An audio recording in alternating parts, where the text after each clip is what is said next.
We will get started. Before we get started, though, I just want to make sure that all of the people online, I believe Superintendent Benty, Mr. Daynard, and Mr. Gerdes are online. Is that accurate? They can see us?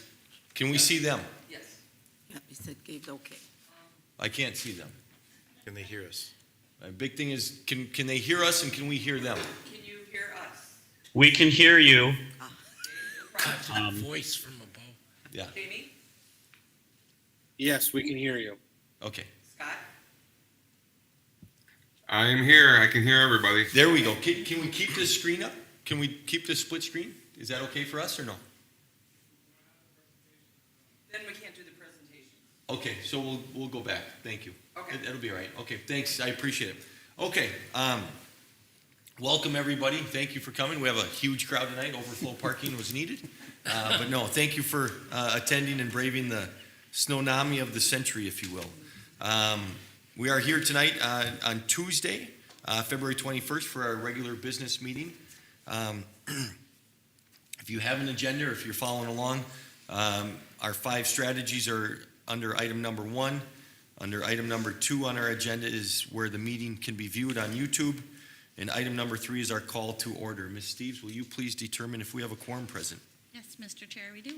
Okay, thank you. With that, I'd ask everybody to stand for the pledge.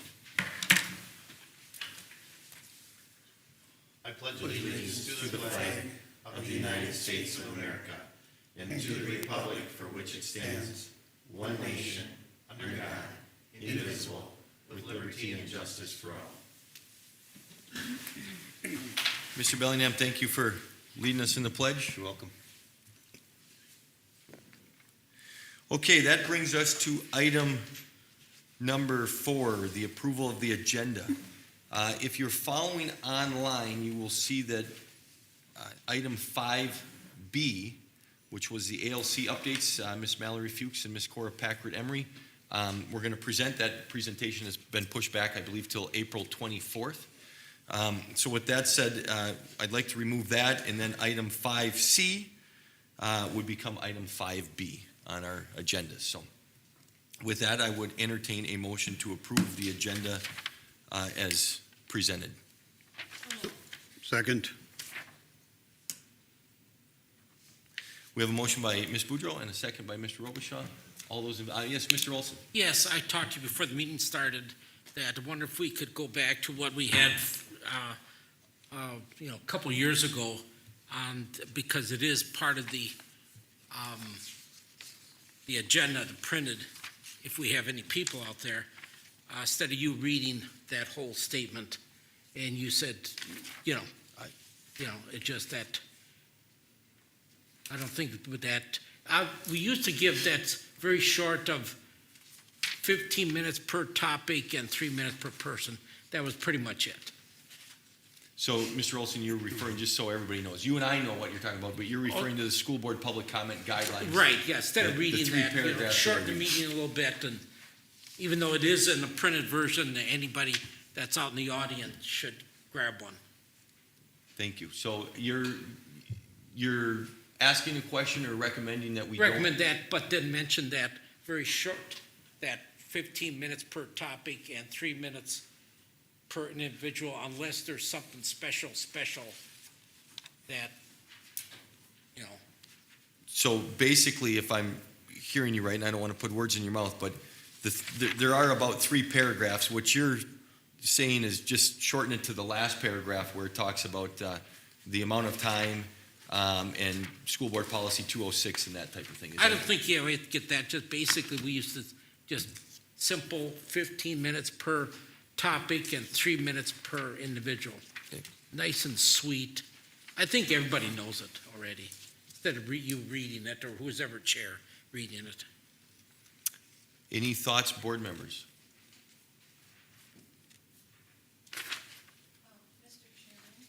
Sorry, Ms. Boudreau, would you pull your mic a little closer? Thank you. I'm, just for clarity, Mr. Olson, were you saying the last paragraph should be read? No, I mean, we used to just, the chair would mention, like you said, Yeah, 15 minutes per topic, 3 minutes per individual, and keep it as that. Okay. And you I- worked for many, I- many meetings. I understand what you're saying, and I think the last paragraph is kind of important because many people come here and they have never been to a board meeting before. And I think some part of this should be there. This does refer to the public. The last paragraph refers to the guidelines for public comment. So I think we should leave something in there, especially about completing the information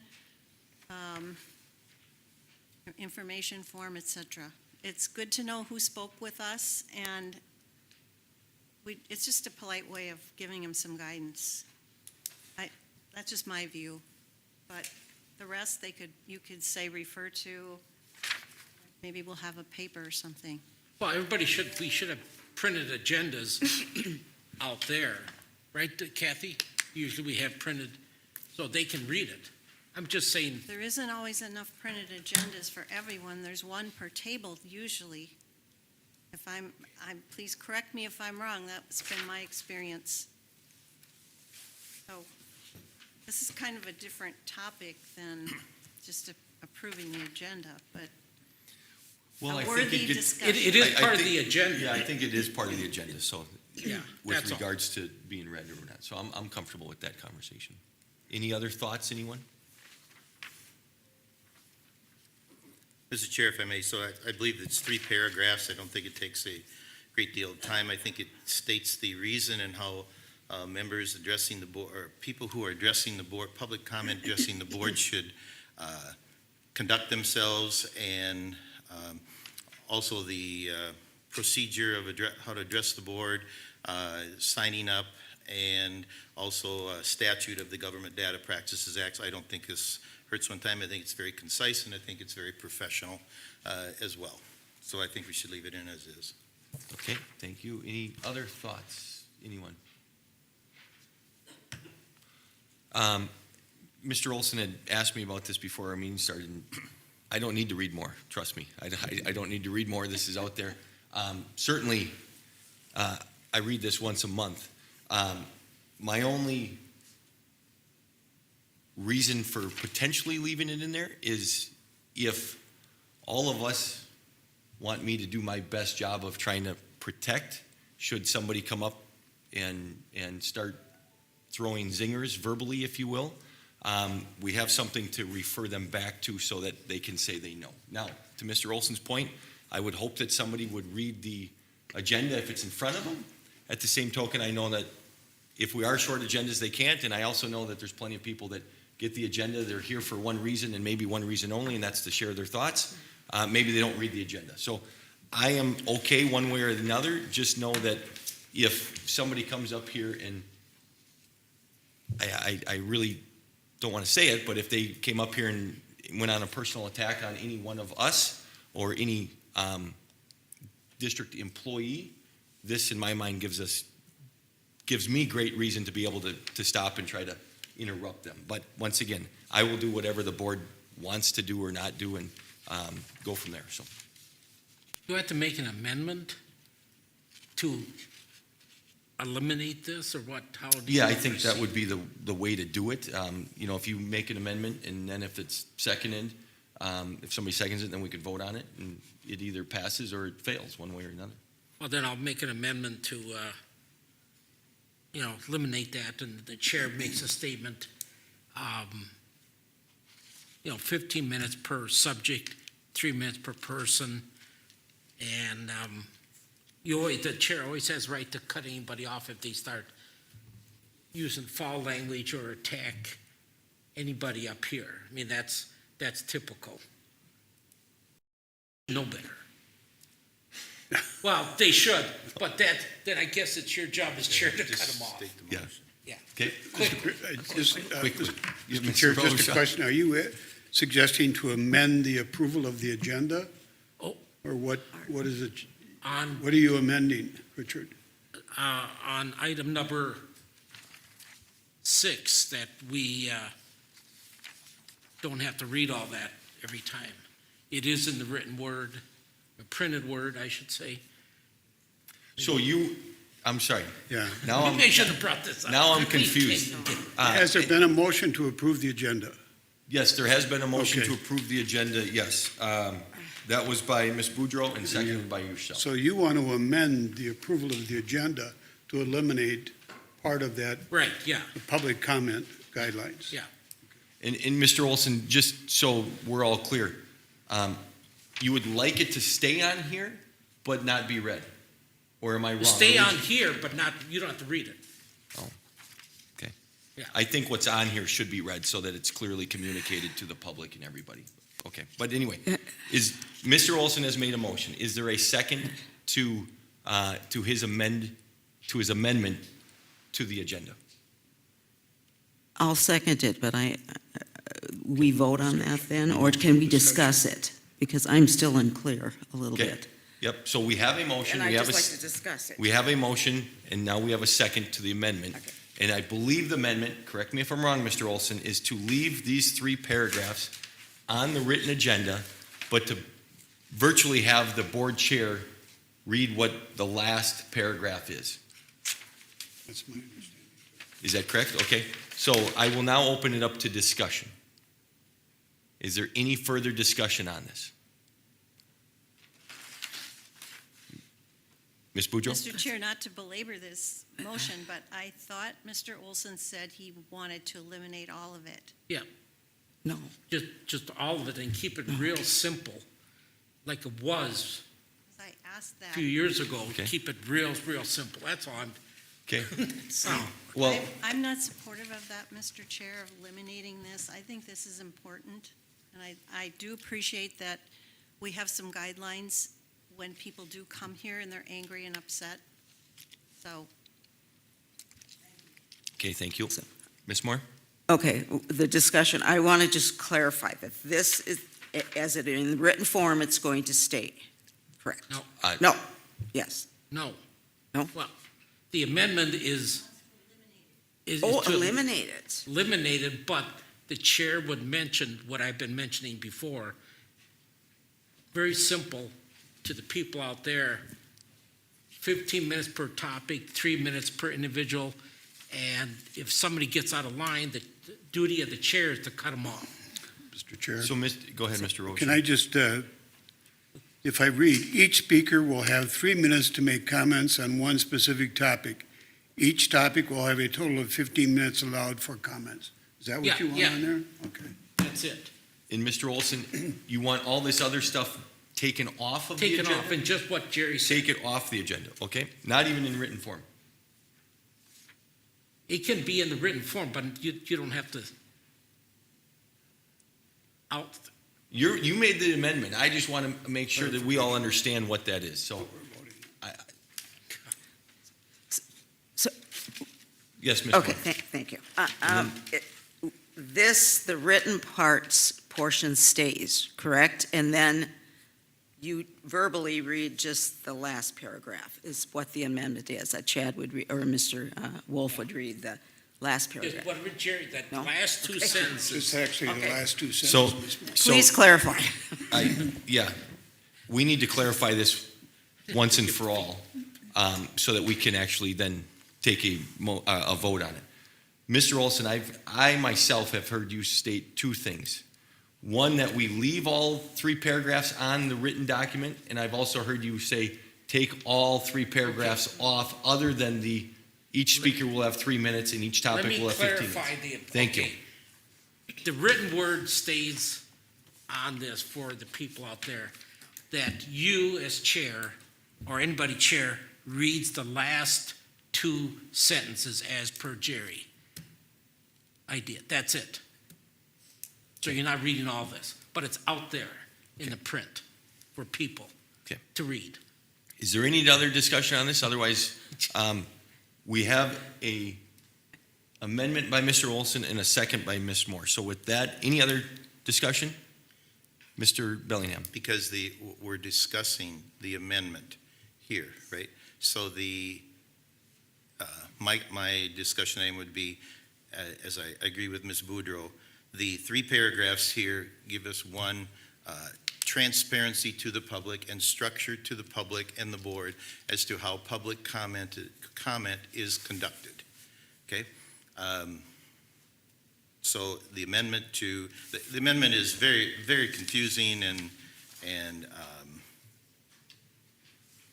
I have no words to say because I'm concerned that the board does not know what they are voting on. So I think we just move forward and vote on the amendment and then get back to the original one there, so. Okay, thank you. Okay, any other discussion on the amendment? Hearing none.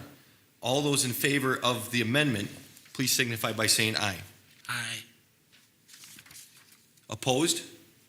Nay. I want to make sure that Mr. Robichaud, Ms. Nay. Steves, Mr. Bellingham, Ms. Moore, and Ms. Boudreau all were noes? Nays? Okay, and myself. So motion failed, the amendment fails 6-1. Okay, so now we are back to approving the agenda, which was motioned by Ms. Boudreau and seconded by Mr. Robichaud. All those in favor, please signify by saying aye. Aye. Opposed? No. Motion to approve the agenda passes 6-1. Okay, thank you.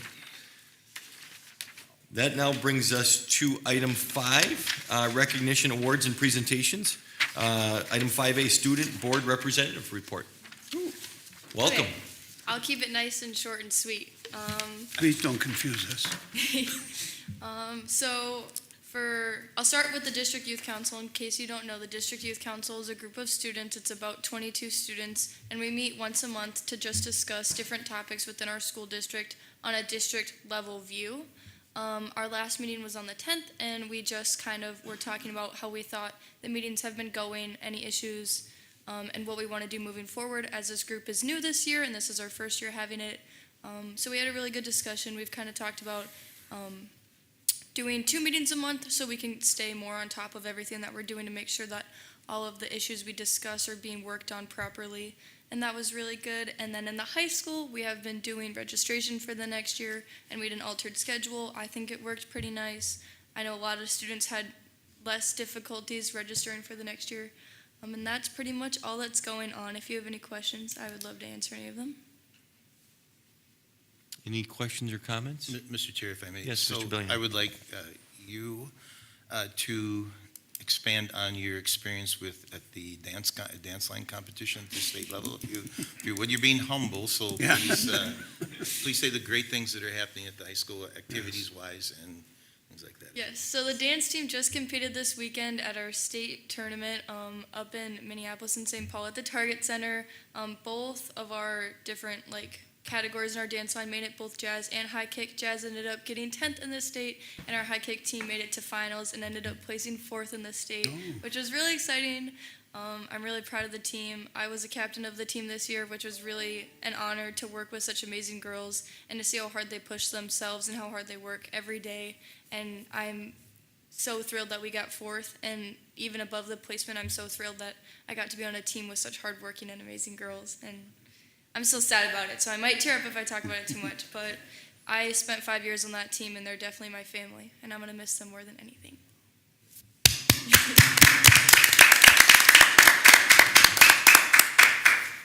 Ms. Zavril, I would assume you will work with Sophia or her coach or coaches to have them come to a school board meeting and be recognized. So, okay. Yay! Wonderful. Congratulations. Thank you. And each board member can volunteer to dance with you guys. Oh, yes. I say we do some dance sessions. You can do that. Chad will. I don't know if work comp covers all of us. We might not get out of here once the high kick takes place. So, any other questions or comments for Ms. Menz? All Great right. job. Thank you. Thank you. Okay, this brings us to item 5B, Minnesota School Board Recognition Month, February 2023. Is that you, Ms. Zavril, or Mr. Benty? Mr. Benty, are you going to do that? I have the certificates I can. I do not have the write-up in front of me, so I'm sorry, I'm not going to be able to read that. Do you have it that you can read? I don't, but I have the certificates. That's your call. We don't Sent need you with a anything read. Thank you. There's no public comment, I wouldn't. Jamie can say some nice words about us. There. So one thing I can say is that February is School Board Recognition Month. And I just want to personally thank all of you for all the time and commitment that you put in for Faribault Public Schools. Your certificates here have been handed out by Kathy, and we're just all very appreciative of the work that you do on behalf of Faribault Public Schools. So thank you very much. Thank you, Mr. Benty. Chair. Mr. Can I, Rosen. pass on a suggestion to the state board, Minnesota school boards, that our student representatives also should be received a certificate for the times and efforts that they put forth. I think this year we've had a student representative at every one of our board meetings, and their time and commitment needs to be recognized as well.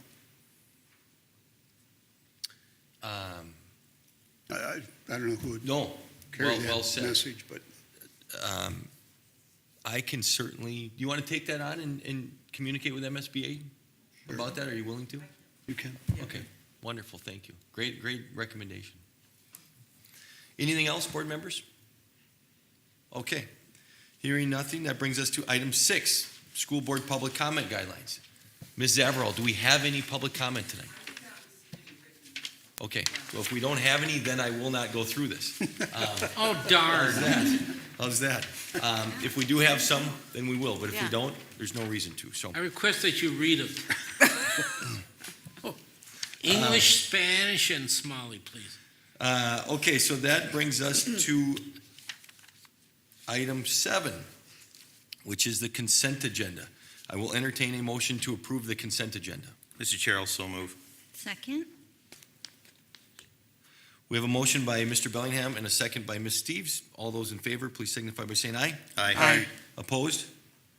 Motion passes 7-0. So just a reminder on the consent agenda that there is no discussion unless somebody wants to pull something out, a special topic out of the consent agenda. Otherwise, it's simply a motion and approval, so, or a vote, I should say. Okay, that brings us to item 8, retirements. We do not have any this evening. And next on the agenda is item 9.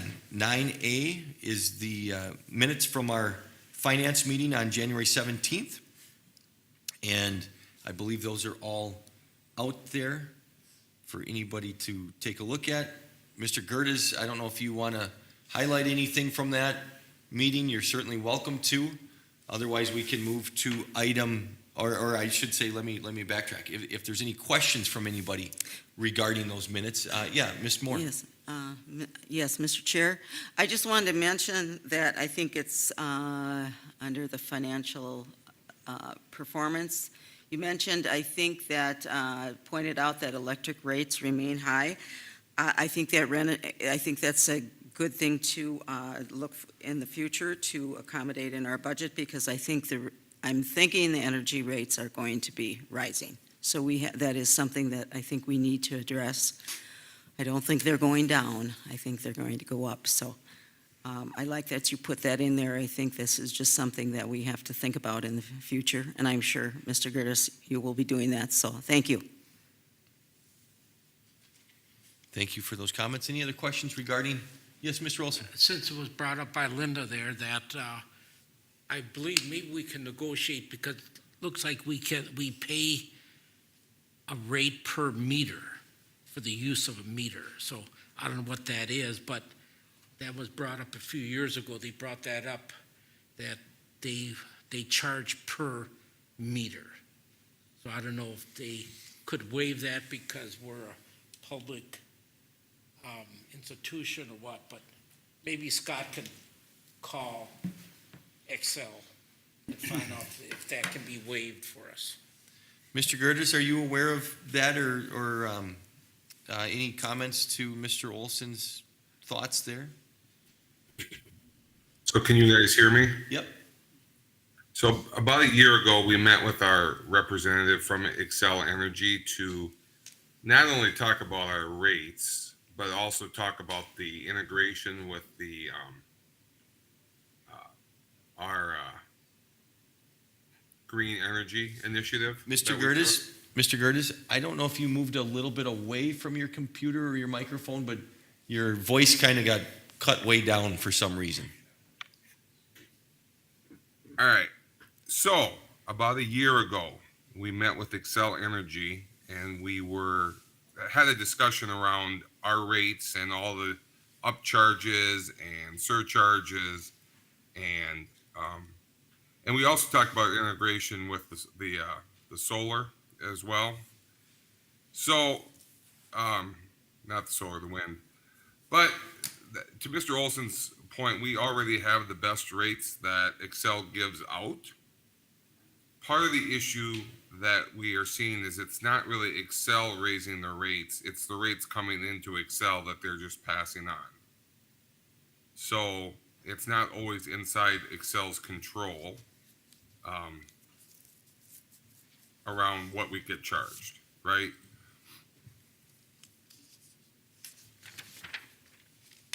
Okay.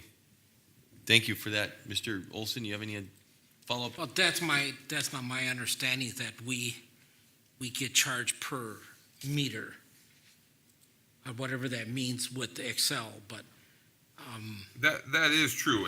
We have multiple accounts, and there is a separate charge for every building and every meter that we have.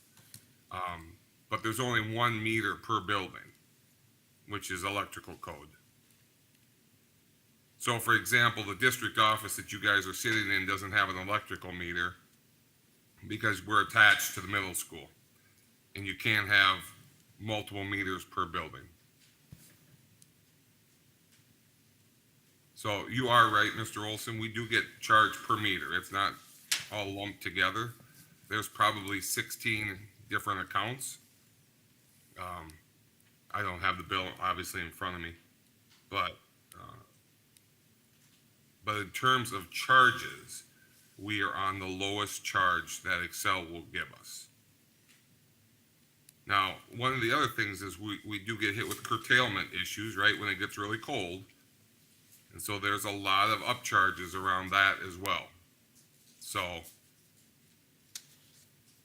it kind of is what it is. When you're in a city that is run by Excel, they control everything, right? There's no benefit for them to give us any better rates.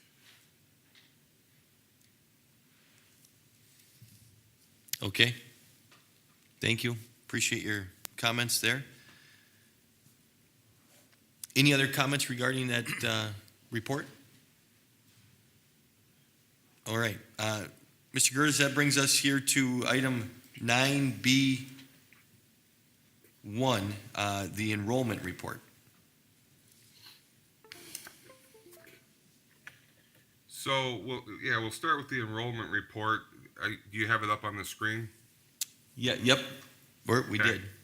Yep, it's coming up. Okay. I can't necessarily see the screen from where I'm at. But, so if you look at the enrollment reports for the end of January, we still are looking at our final budget of 3230, revised budget of 3230 that we set last month that we presented to you.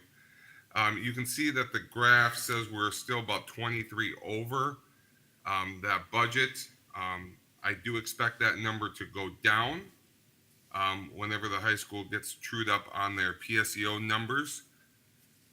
For the new board members, we do have a contracted PSEO model with South Central College, but these numbers represent those kids who are either not part of that contract because of the number of credits they take, or are not doing PSEO at South Central College, and there's about 6 to 8 of those kids as well. So, any questions on that?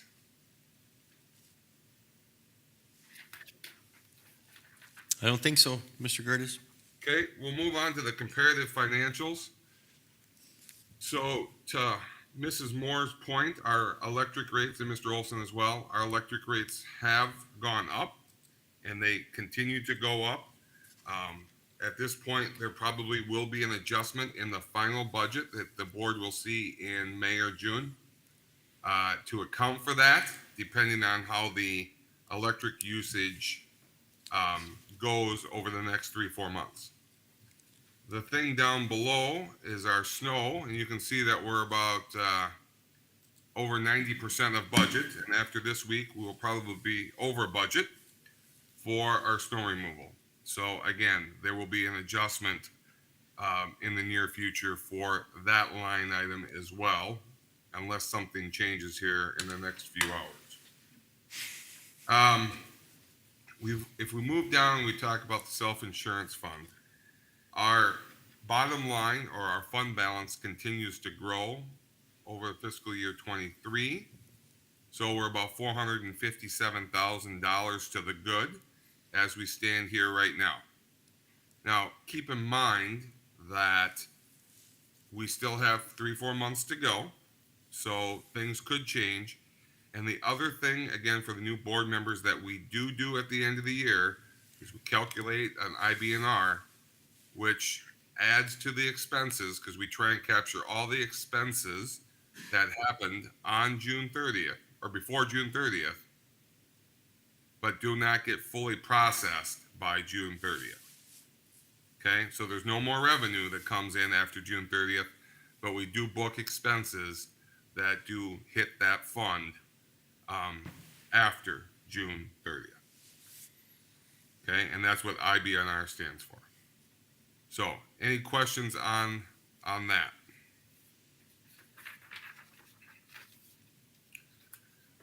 The next report we have is the investment report.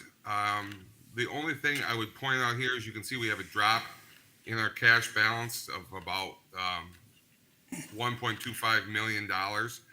The one thing that happened right at the end of January, it happens actually on the 28th of January, is that we paid our second installment of our debt payments, our bonded debt and our COPs on January 28th. So again, that took down our cash balances to a little bit lower levels. Any questions on that report?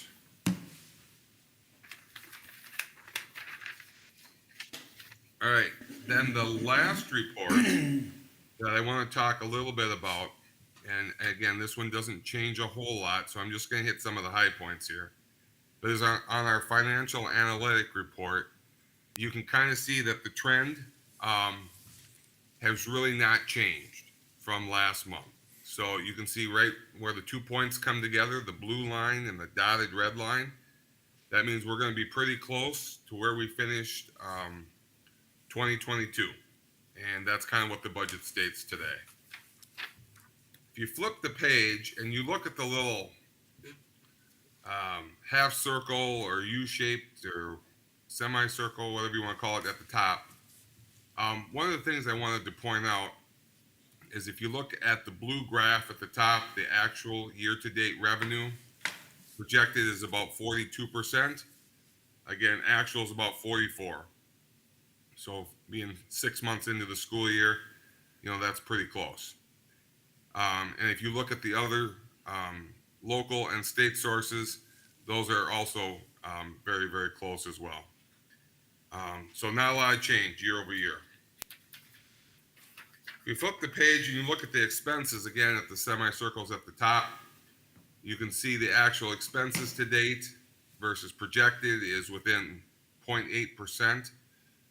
So very, very, very close. And again, salaries and benefits next door, which makes up about 80% of our budget, is within a percentage point as well. So again, tracking very, very close to budget.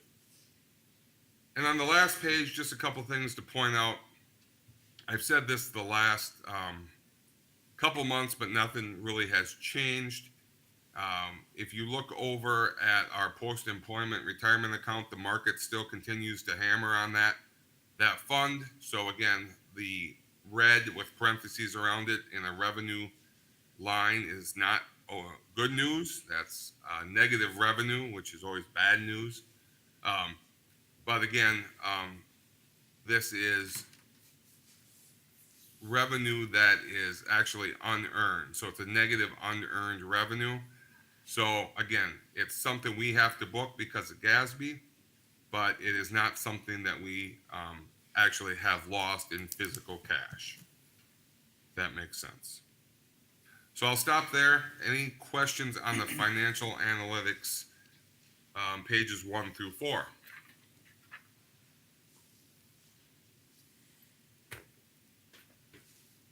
Not hearing anything, Mr. Gertis. All right, any other questions at all around just the monthly financials? If not, you guys all know where I'm at most days. Thank you, we appreciate it. Yep. Okay, that brings us to item 9B5, gifts and donations, resolution 23-33. I'll read these out and then we'll do a roll call. The first item on here of donation or gift is from Amanda Martinson, trombone with a value of $150 for the Faribault Middle School band program. The next item is from the Faribault Diversity Coalition, $325 for the Faribault Middle School Welch Village ski trip. The third item is from Northern Tool and Equipment, industrial technology equipment with a value of $1,472.13 for the Faribault High School Industrial Technology Department. The fourth item is, the fourth group, I guess, is donations for the Nest at Faribault High School, Pat Clark for $50. And the Faribault Booster Club, really it was Rose Moravec that made a donation to the Booster Club that was then passed on to the Nest at her request for $50. And the last group of items on here is all from the Faribault Area Chamber of Commerce and Tourism. The first item there is Cradle to Career Middle Grade Math for a total of $23,997. The next item is Cradle to Career Exploration or Career Technical Education for $4,580.67. And the last item there is Cradle to Career Kindergarten Readiness, $3,928.39. Once again, those last three items all came from the Faribault Area Chamber of Commerce and Tourism. With that, I will entertain a motion to approve the Resolution 23-33, gifts and donations. So moved. We have a motion by Mr. Robichaud, a second by Ms. Boudreau. Any further discussion on this item? Mr. Chair, if I may, so as always, I'd like to thank all the people who have donated or with our gifts and donations here, but particularly tonight, I wish to have a particular recognition for the Faribault Area Chamber of Commerce. A little over $31,000 donated to math and through the Cradle of Career to middle school math, to career and technical educations and kindergarten readiness. Thank you ever so much for contributing to our programs and making them better. Thank you, Mr. Bellingham. Well said. Any other comments that anyone has? Okay, Ms. Steves, will you please do a roll call? John Bellingham, Aye. Linda Boudreau, Aye. Linda Moore, Aye. Richard Olson, Aye. Jerry Robichaud, Aye. Cassie Steves, aye, Chad Wolf, Aye. passes 7-0. Thank you.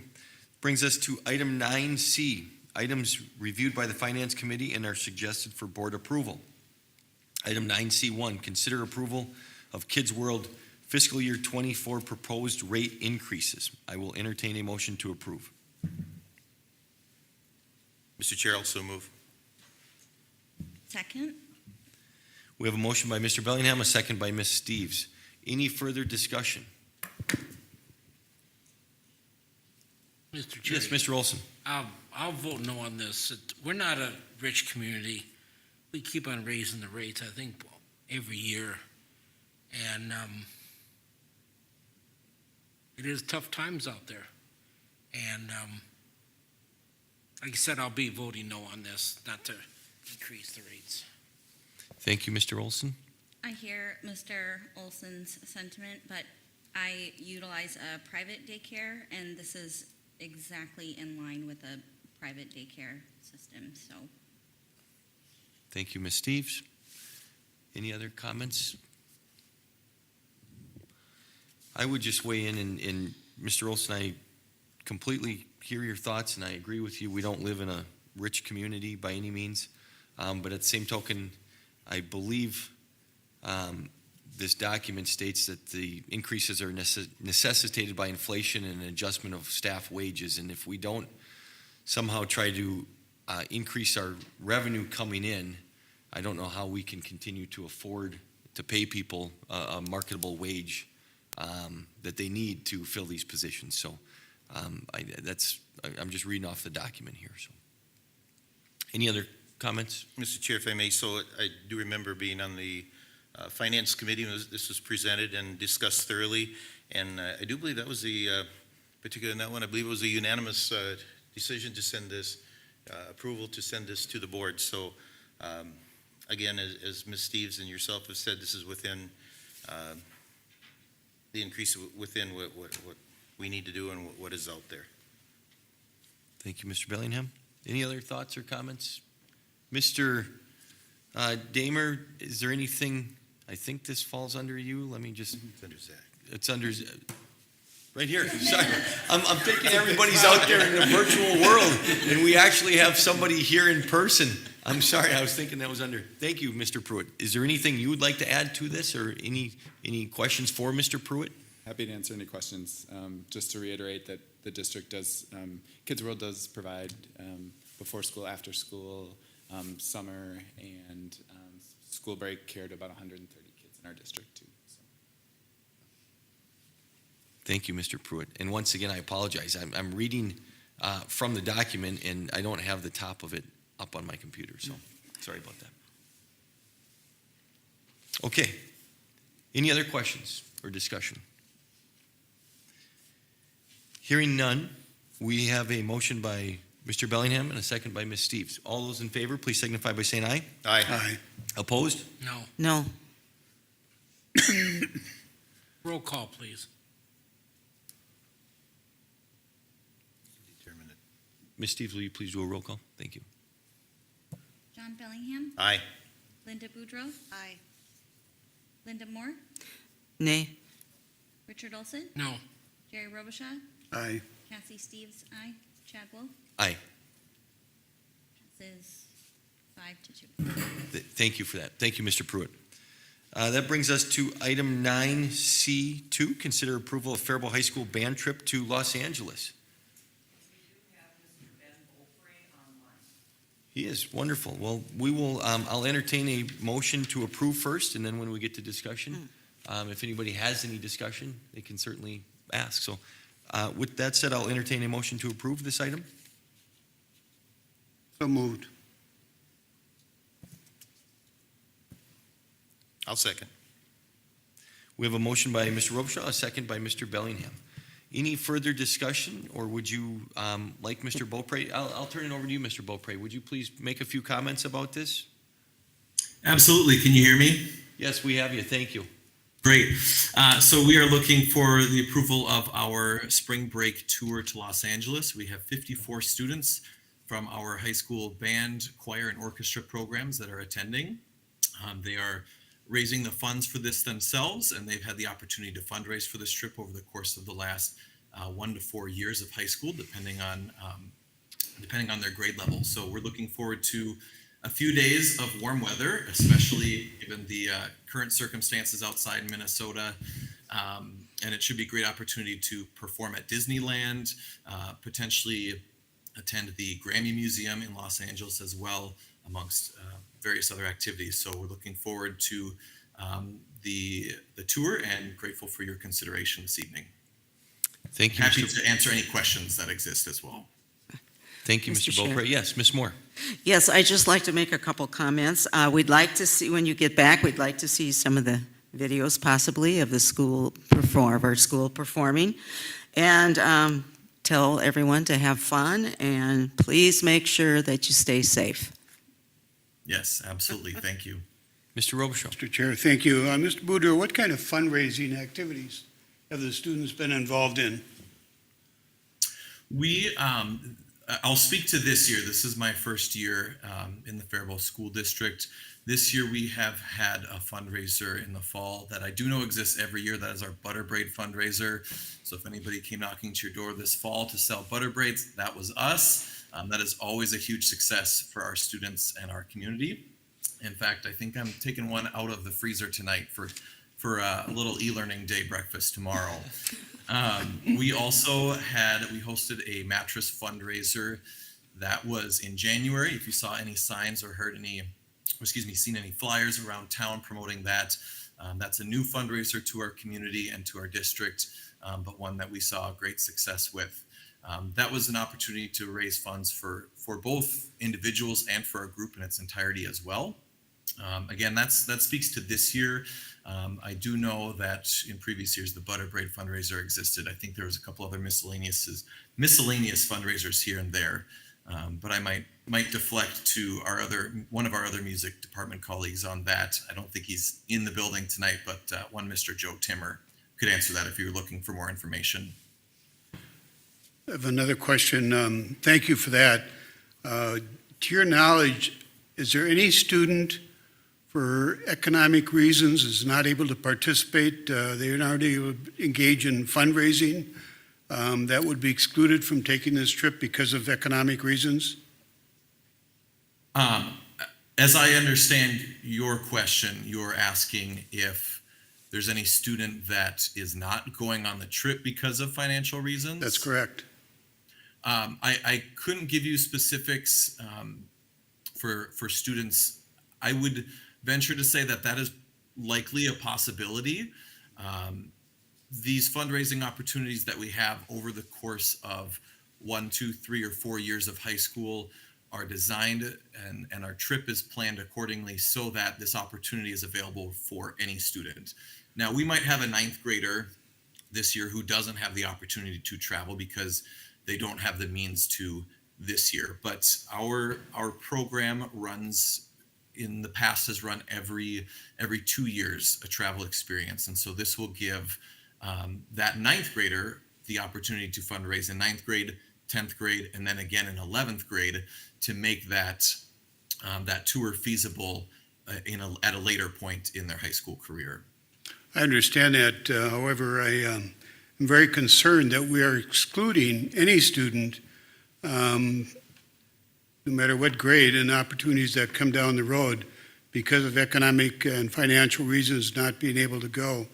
If they cannot participate in fundraising for family reasons, I just don't think it's equitable to exclude students because of financial reasons. Do you have any means of a scholarship that may be available for that student or students? Yep, I think that's a very valid concern. I 100% agree with. I know that there have been some informal conversations with students about that, and it kind of has to come on a case-by-case basis, but I would agree. I would love to see a scholarship opportunity available. I don't know the logistics of setting that up and making that available, but I think that would be very healthy for all of our students. There might be some conversations with some of the businesses in the community to see if they're willing to sponsor a student on a trip.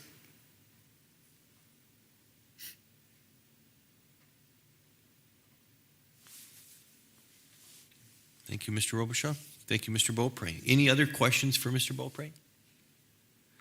Mr. Gertis, would you just chime in if you would? I know you mentioned why this is on our agenda, why this is in front of the board at our finance meeting. Would you mind just restating your thoughts and why this is in front of us? So well, the main reason that this is in front of the board is that there's a board policy, and forgive me, I don't know what the number is off the top of my head, that requires people who are going to take our children out of town overnight, whether that's in-state, out of state, out of the country, or anything else, to have board permission before this happens. So this is the reason that it was brought to the Finance Committee last week, and why Mr. Beaupre is in front of you guys tonight, asking for permission as per board policy. Thank you for that. Appreciate it. Okay. Is there any other discussion on this item? All right, hearing none. We have a motion by Mr. Robichaud, a second by Mr. Bellingham. All those in favor, please signify by saying aye. Aye. Opposed? Motion passes 7-0. Thank you. Once again, thank you for the presentation and the information. We appreciate it. All Thank right. you. This brings us to item 10, Policy Committee. 10A are the minutes from the February 7th meeting. And I would just open it up to anybody in here that attended that meeting. If you have any thoughts you'd like to share or anything you'd like to highlight, please do so. Oops. Go ahead, Cassie. Mr. Chair, I believe the minutes pretty well state what was discussed, particularly number one, the policy 516, our student medication, with Mr. Daynard and Hannah Blongers explaining the current policy regarding noxolone injection. I probably didn't pronounce that correct, but so it's a discussion on that, and we're bringing that as first reading today as well. So, and then all the other ones with statutes and guidelines there from MSBA changes. Okay, thank you. Yes, Ms. Moore. Yes, I am on that committee as well, and I just, with these, this is the first reading of some of these. I just had some concerns about the wording on some of these. I think we need some clarifications, definition as to what some words mean, what they don't mean, and so I had some concerns like that, but Thank you. this will be addressed. Yeah, So- in your committee, you address it? Well, we were talking about bringing up, I have some. Oh, okay. We'll get to it? Later. Okay. When we do that. And I'm Okay. not sure what the procedure is, but not today, since this is the first reading. Okay, thank you. Any other, Ms. Steves, do you have any comments? No? Okay, thank you. We appreciate the feedback there. Mr. Chair, Yes, Ms. Boudreau. I also have some concerns just about the definitions. They're really, some, like perhaps policy 601 would be an example. There are some phrases that are not defined, at least there's no definition in the policy, and that is a concern of mine. I don't know if we have those before us right now, but for the next meeting, I would like to address having the definition for a couple of words. I'd like to know the words. So, So, go ahead, I'll defer to these two. I'm just kind of listening here, so. Sure. so just to clarify, these policies, all 13 of them are on their first reading. And my understanding is those will be brought back to the policy committee meeting in, March, next one's March, where those questions will be answered or hopefully addressed. Is that your understanding? So if there are And then any, they'll be Okay. brought back to the board for second or further discussion. So my experience in the policy committee now for beginning the fifth year is that the policy committee goes over the policies that are brought forward to the committee. We review them, okay? You bring them to the board for first reading. Board members are supposed to read and study them. And then we come back for the second reading, which is approval the following month. So in my world, we're telling the policy committee is informing the board in a report, here are the policies, look at the policies, here are the changes that are recommended in statute and through the MSBA guidelines. So I don't want to get in the weeds too deep, but to answer the two new board members on definitions and things, when you have statute and you have recommendations from BA, from MSBA, particularly when it's in statute, when you try to clarify or define those words that are in that, you could change statute, which would be against the law, and then I'm gonna have to have Mr. Benty chime in, or Kathy chime in on this as well. Then you could be, we would have to take that language, go to our attorney, more expense, to our attorney and get clarification on those terms that are laid out in statute, and then bring it back to the board and see how that, for a review of how those word clarifications and things have changed the statute, have changed policy within the statute, and then we would not have the backing of legal reference from MSBA within the statute.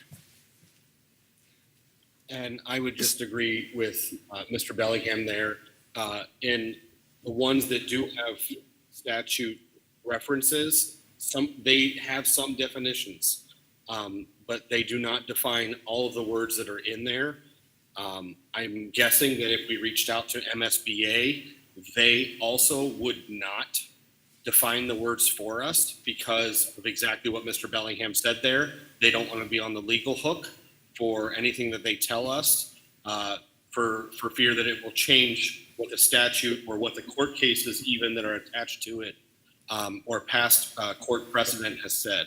So if we are looking to tack our own definitions onto some of the words that are in these statutes, then that is something that I through our attorneys, so that we make sure that we are not changing what the statutory language says that we cannot change. Mr. Robichaud? Mr. Chair, thank you. It's my understanding that even if it's referenced MSBA, that they have done a legal review of those policies before they send it out to the membership or in their policy books. So it has had a legal review by MSBA at this point, as I understand. So that their legal review is saying those words in those policies are subject to what MSBA has received from their legal references. Am I correct, Mr. Blaine? That is correct, yes. So I guess, Mr. Chair, my recommendation would be the policy committee has brought forward for the first reading those particular policies. Be up to board members to review them. And you can reach, I'm going to put you on the spot, Kathy, reach out to Ms. Zavarol if you wish to receive a copy of the changes and. They're shown on the board agenda. Okay, yeah, okay, so with that, I'm sorry. So with that, or take a look at that, examine that, and if you have questions or concerns, then we address it at the second reading. Because Mr. Bellingham, just for clarification, so then if there are questions or concerns, those would be addressed at the second reading in the policy committee meeting or here at the board level? I would say the policy committee has put these forward, so at the board level. Okay, thank you. Ms. Moore? So, thank you. Just for clarification now, so if we do, if some board members or whatever would have some, just want to clarify certain words or anything, they would bring it to the policy committee then, correct? Because one of the things I guess I'm concerned about, we are an independent school district, and, MSBA, it's, they have suggested changes, and I know we have to go by state statute. But I'm thinking some of these words, if they're not clarified, will open the door to, it's a broad area, like diversity. What does that mean? It can mean good or bad things. And I think it's really necessary to have certain words clarified as to what they are and what they are not. And so that is my concern. So, Mr. Bellingham or anybody else, Ms. Zavril or Mr. Benty, can you, Ms. Steves, yeah, anybody that's on the policy committee or would like to chime in on this, weigh in on Ms. Moore's thoughts of if there are concerns, does that go back to the policy committee or does that come right here to the board next, in a month? So they would go back to the policy committee then? I'm not so sure. Right. My belief is the policy committee, through consensus, agreed on these and are putting them forth to the board for the first reading. So, excuse me. Sorry. So the procedure then from our past practice would be individual board members read them because it's the first reading, analyze them, and questions, I guess you would, we reach out to Ms. Zavarol or Mr. Benty and have them research that and bring it back to, I don't know if it needs to go back to policy committee, because if it does, then you're another month, then it would be taken off the first reading from there. So my belief is these were recommended through policy committee, as consensus through the policy committee. Ms. Steves, if you with that, and I believe the comment of clarifying words or definition of words was addressed by myself and Mr. Benty in the policy committee meeting, and those that were present, the majority or mostly came through a consensus with that. You can bring up your concerns or through a motion or whatever at the next board meeting. That's my take. Thank you, Mr. Bellingham. Ms. Moore? Yes, thank you, Mr. Chair. I did, at the policy committee, I did address some concerns about that. And so I want to be on record as saying that. It probably doesn't say it in the minutes, but I did address my concerns about some of the wording. Thank you. Yep, thank you. Appreciate it. Yes, Ms. Averill. I believe Mr. Bendy can clarify, but I do believe he addressed those questions and did respond to you. I was copied on these. And I believe yes, at the meeting, I know he said something about you can, I'm not sure what the exact wording is, but we can talk about it at the board meeting. So I'm still a little confused, I guess, as to whether it should be the board meeting or policy meeting. Okay. Sounds like it should come to the board if there's any additional concerns or. I would say, if I'm chiming in here, I would say that any discussion needs to happen at the board level now, because it's been through the policy committee. If it gets sent back to the policy committee, and if changes are made, or I would even dare to say if any discussion happens, then it would have to come back to the board again as another first reading. Yes, I believe that's correct. If we do change anything from this first reading, it would then have to come for another first reading. I believe that's correct. Okay.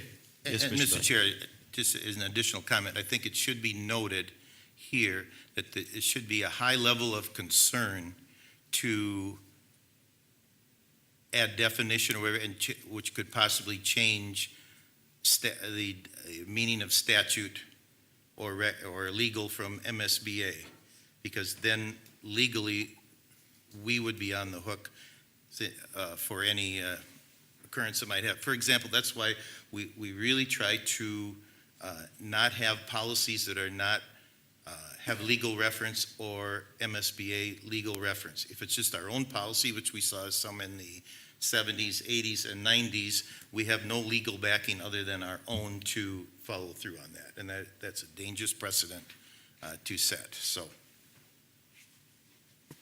that's all I have to say. Not to belabor this, Mr. Chair, but I have the policy 601, and I really would like to pass it because I think it's a great policy. It's world's best workforce references, but there is especially one phrase in there that is not well defined. I did look up in Minnesota rules, Department of Education rules, and there is not, it references, addresses some of these words a little bit, but they're not clearly defined.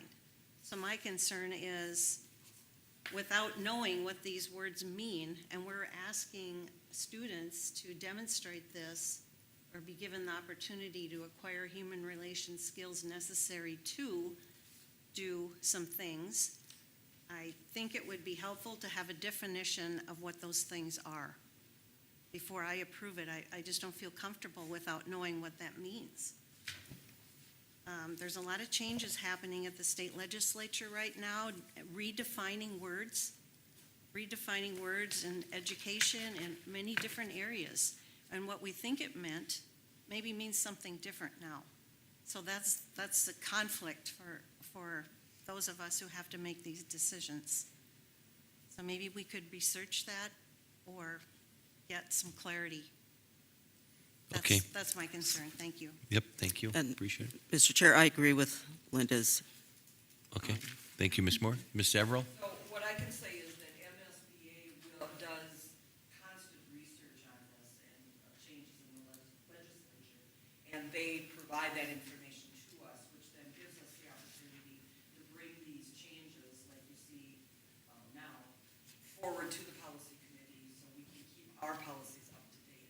So they do the footwork and make it easier for us. So if there are changes coming, we will get them. Okay, thank you, Ms. Averill. Anything else I believe we were still on essentially the topic of 10A, going over the minutes, I believe, from the February 7th policy meeting. Appreciate everybody's comments. That brings us to item 10B. And like in the past, I will entertain a motion to approve both at one time unless somebody feels strongly against it. And if case, they can make a motion to not do that. However, what I will look to entertain in one motion would be the approval of the following two policies: Policy 524, which is the Internet Acceptable Use and Safety Policy, and Policy 534, which is the School Meals Policy. Yes, Ms. Moore? Yes, is this a consent agenda? Or, no, we're going to go through them at one at a time, right? Well, I will entertain a motion to approve both. If you have questions on a certain one, I Yes. will entertain, we will address that one first. Yes, And then if we need to break them apart, we'll break them apart because if somebody's not going to support. okay, thank you. What I don't want to do is lump them together and somebody isn't in favor of one of them, so then they end up voting against the second one in this case, right? So, Right, so I would like to separate them out, please. okay. So with that said, we'll entertain a separate motion for the approval of Policy 524, Internet Acceptable Use and Safety Policy.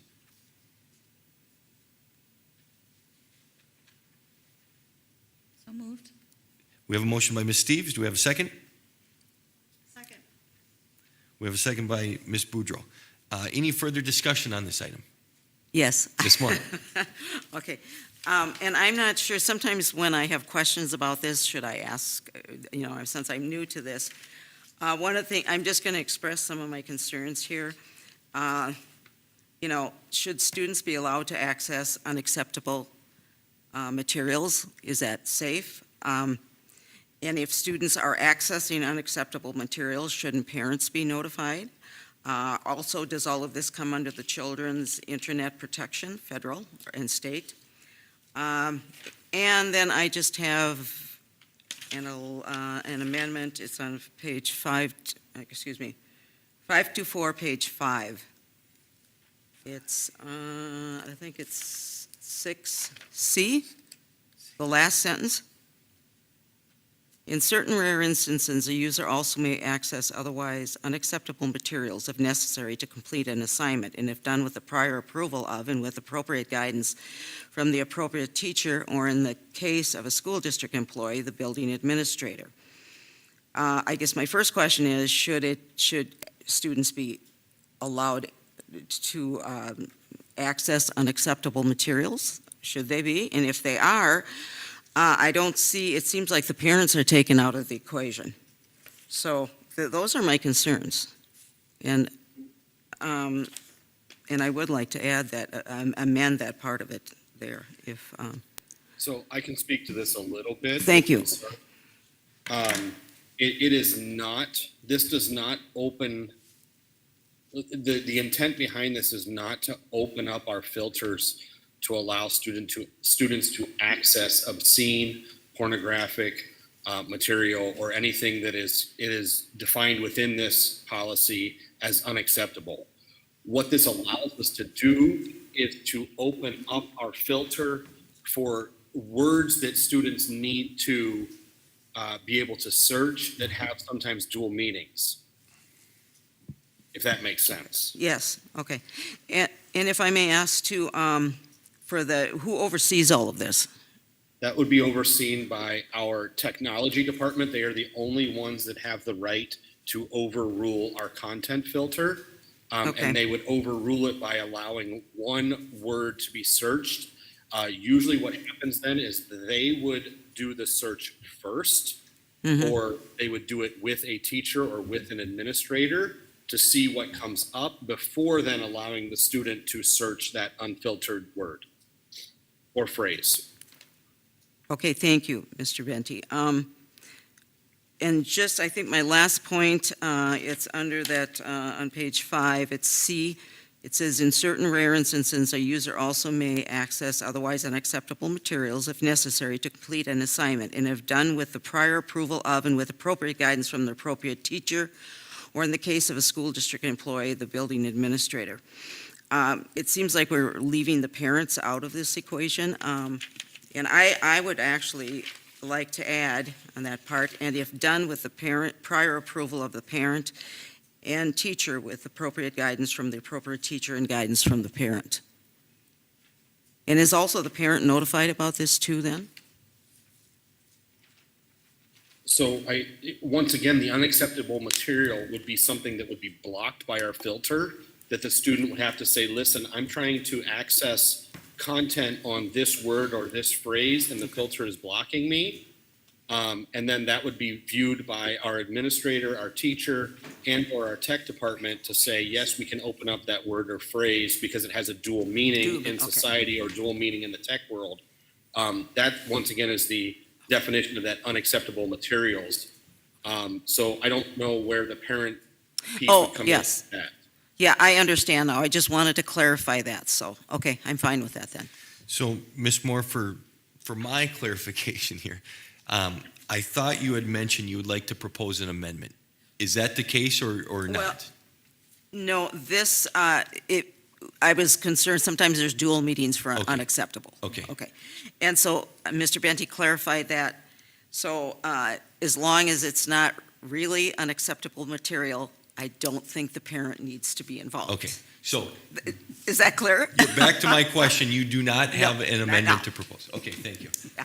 I'm trying to keep this straight here, so. Thank you my for the apologies. clarifications. Okay, so, if my notes are correct here, we have a motion by Ms. Steves, we have a second by Ms. Boudreau.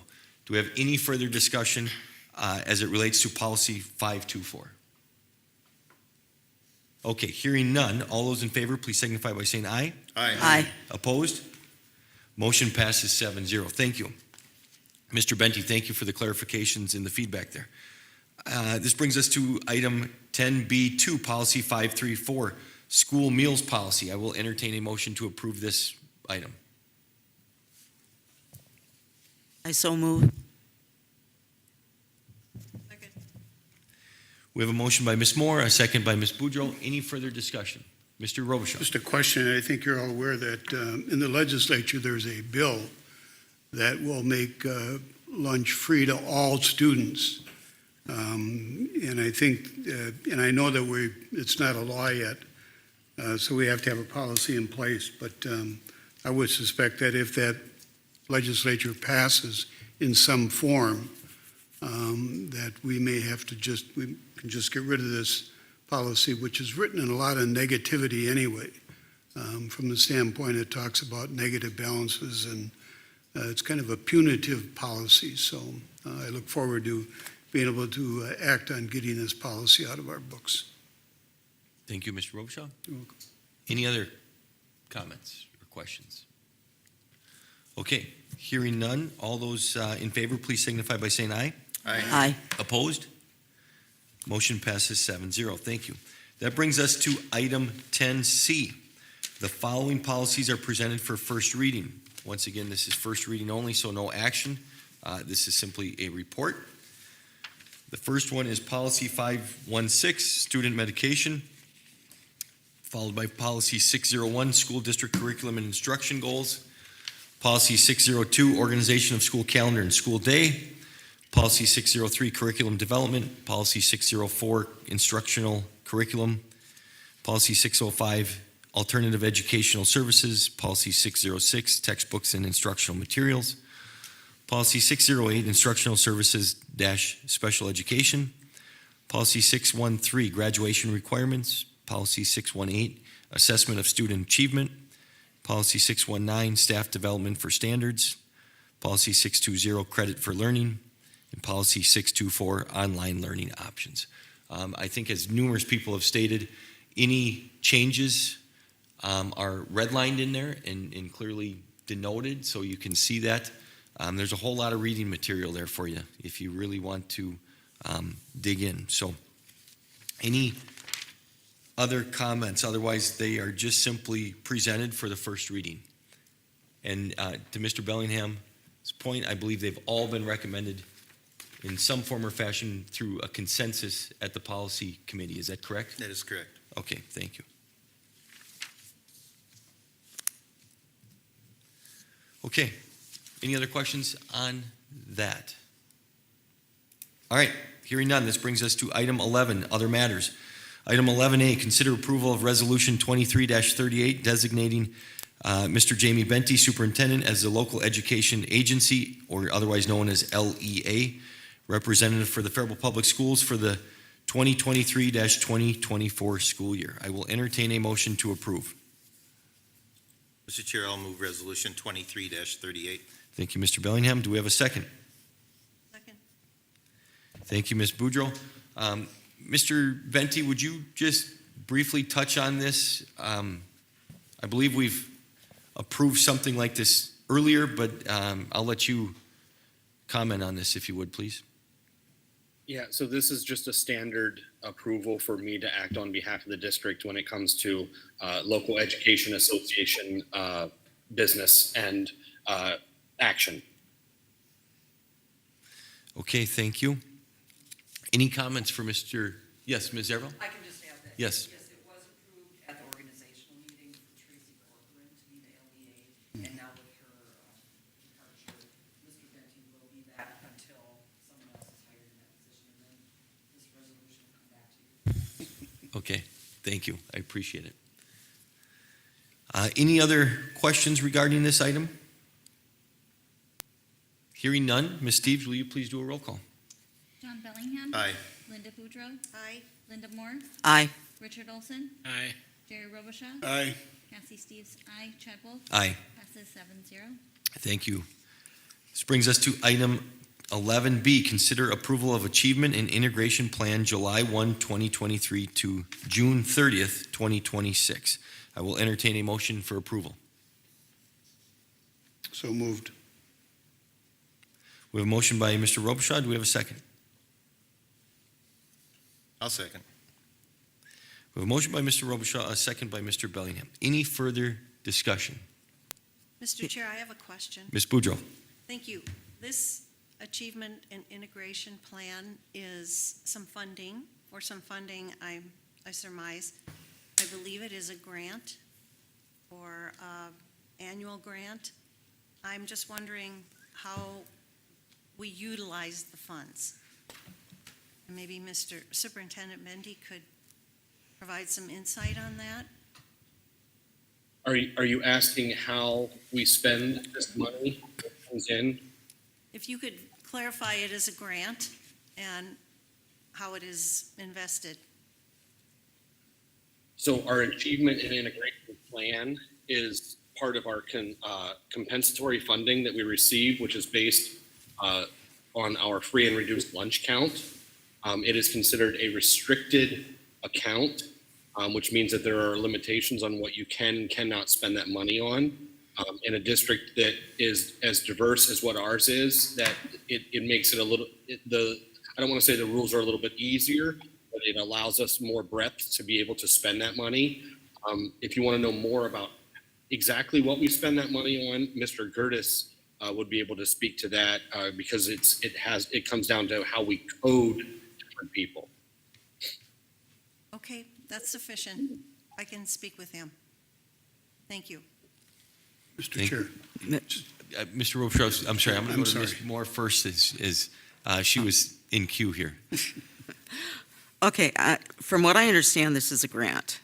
Okay, and I understand from what I've been seeing, not all school districts have to do this. For example, I look, Medford is not doing this. One of the things too, I think we spend a lot of time and energy on grants such as this when we should instead be focusing on the proficiency levels in reading, math, and science. We need to get back to the basics. I think this is spending time and energy on something that, one of the things that I've always said, we've got to get back to the basics. And so I'm hesitant about this grant. Okay, Ms. Moore, thank you for that. Mr. Benty or Mr. Gertis, can you please answer that? I heard Ms. Boudreau ask you if it's a grant. I thought I heard you say it came from compensatory funds.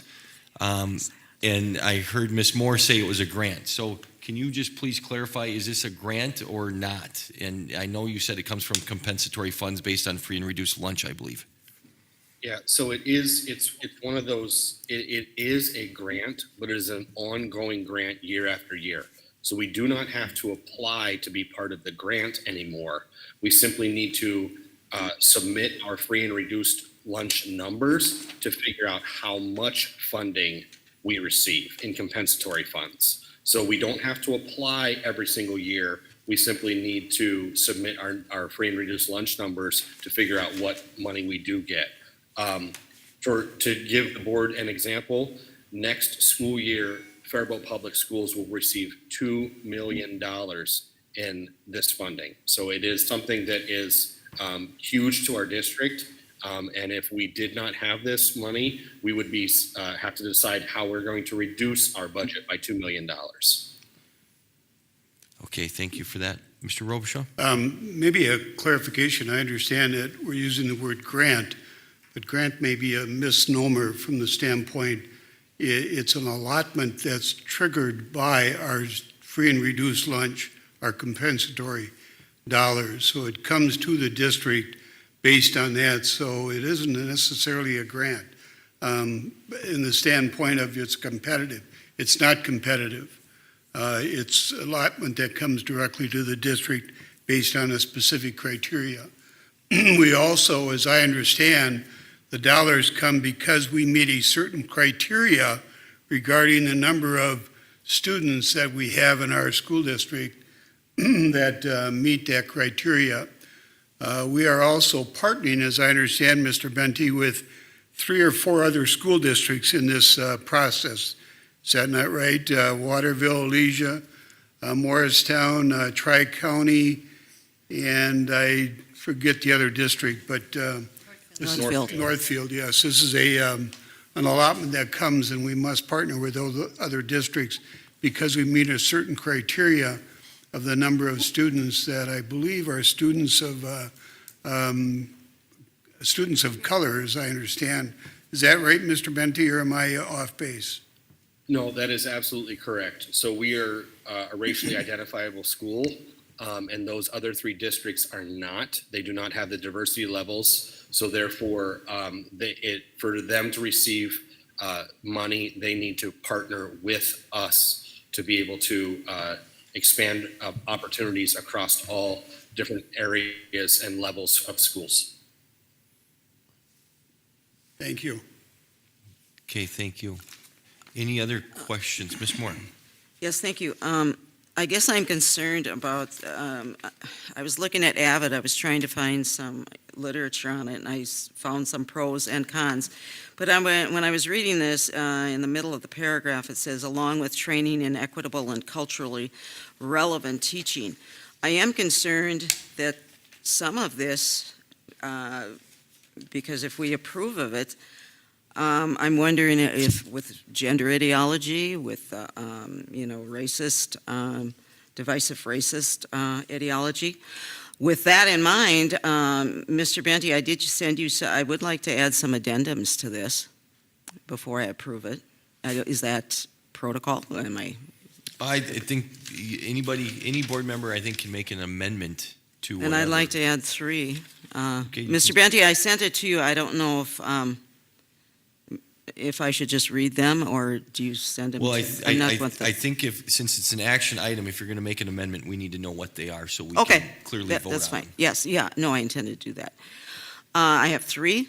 I said, this plan shall promote respect for all individuals based on the fact that we are human beings with inalienable rights under the Constitution of the United States of America. This plan, in exercising political neutrality, shall not include the promotion of gender identity ideologies, including but not limited to usage of gender pronouns and the promotion of gender transitional ideologies. And the last one, since we value all students regardless of race or skin color, this plan, in exercising political neutrality, shall not include principles of critical race theory, the 1619 Project, or any other divisive racial ideology.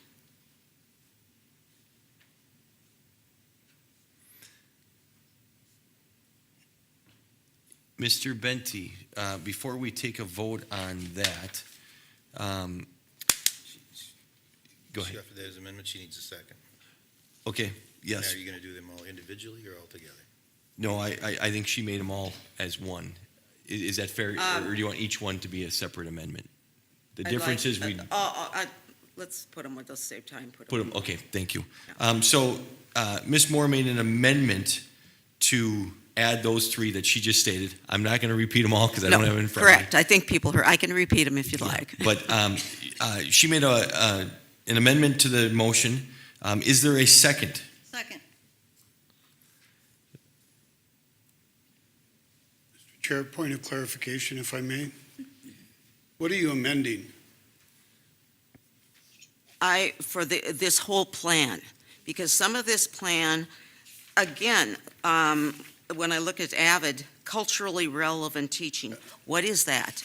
It could Okay, mean but a Don't we have a it could motion mean, on the floor to approve the grant, or to approve this? for the amendment, I'm making Yes. amendments to this. Do we have a Yes. motion on the floor to approve the integration plan? We do. We have a Okay. motion that was made by yourself and seconded by Mr. Bellingham. Now, once we had discussion, Ms. Moore decided to offer an amendment to what is in front of us. Okay, amendment to the motion, not to the grant, the plan. I believe, I'll let you clarify, I believe your motion is to add those three lines that you mentioned to the plan itself Correct. of what was in front of us to approve or not approve. Mr. Parliamentarian, can you amend a plan that's already motioned for approval? I would say yes. So, I'm sorry. yep, go ahead. So, this is a dumb question. Where exactly are we putting those points in the plan? Well, I do want to clarify that they should be within the plan, whether it's at the end or whatever. This plan will, those amendments that I read, these amendments will be part of this plan. Oh, where? We could put them at the end, as long as they are part of the plan. Does that answer your question, Ms. Steves? Maybe. Okay, let me, if you don't mind, Mr. Benty, can you or anybody else from our team, I see Mr. Pruitt here, Mr. Damer, Mr. Gerdes, who, I know this was submitted by Ms. Onas, and I don't think she's with us tonight, but can any of you speak to anything about this if we put these three, if you will, criteria into this plan?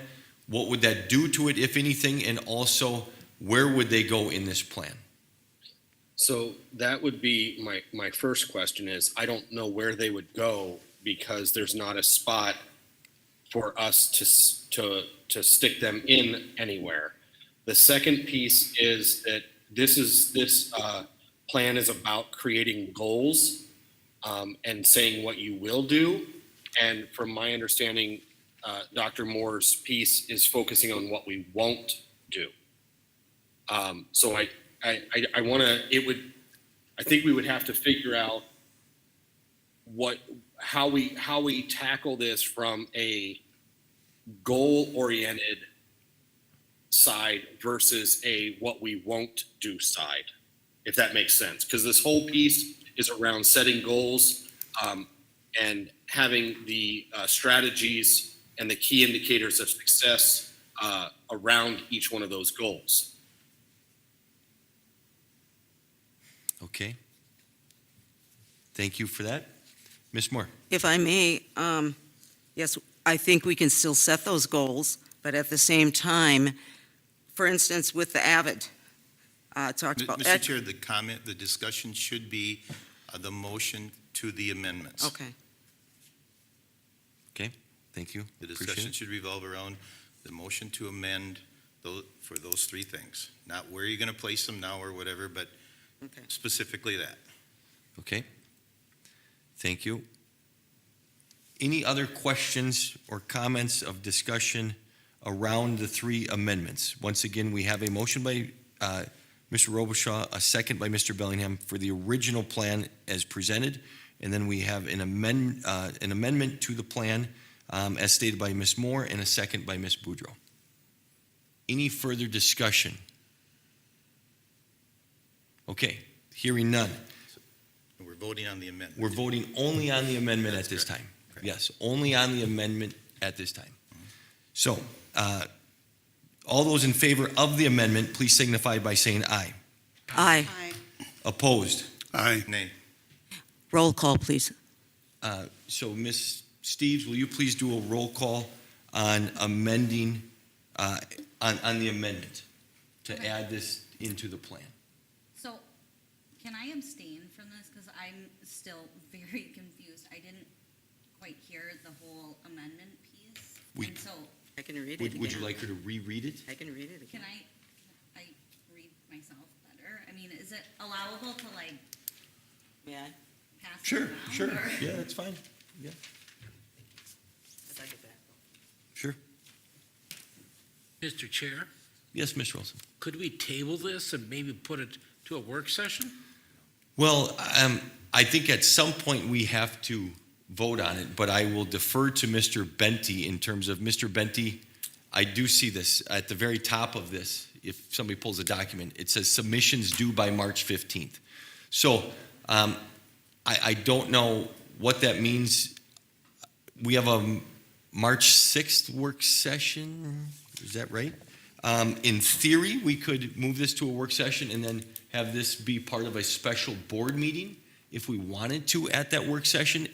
Now, before we move forward with that, Mr. Benty and Mr. Gerdes, is that possible from the timeline in what you know of submitting this? What I don't want to do is have us assume something and we can't based on a timeline with regards to all of you and submission. So Mr. Chair, my once again, understanding is it is due March 15th, so we would have to, we have it all set up. We simply need to send it in to MDE. Mr. Gertis, let me know if I'm not telling them the exact correct information. So, no, Mr. Benty, what you shared is accurate, that we do have to submit it by March 15th. That is a hard deadline. Because part of this wraps around a very complicated funding mechanism. So that's why it has to be in by March 15th. The thing that is not complete at this point in time that is still being worked on is the budget. That also has to be submitted by the 15th. That aligns with the goals of this plan that you're referencing. So as long as you wouldn't change the plan goals, which I don't hear you doing, then we could potentially do it. But March 15th is a hard date. If we do not submit it, I'm guessing we're losing out on the funding that Mr. Benty mentioned. Okay, thank you. Appreciate both. Mr. Bellingham, Mr. Robichaud, I'm just going to do Mr. Bellingham real quick. You were going to say something, Well, sir? I have a point of order. We're bird walking way off. We have a motion and a second.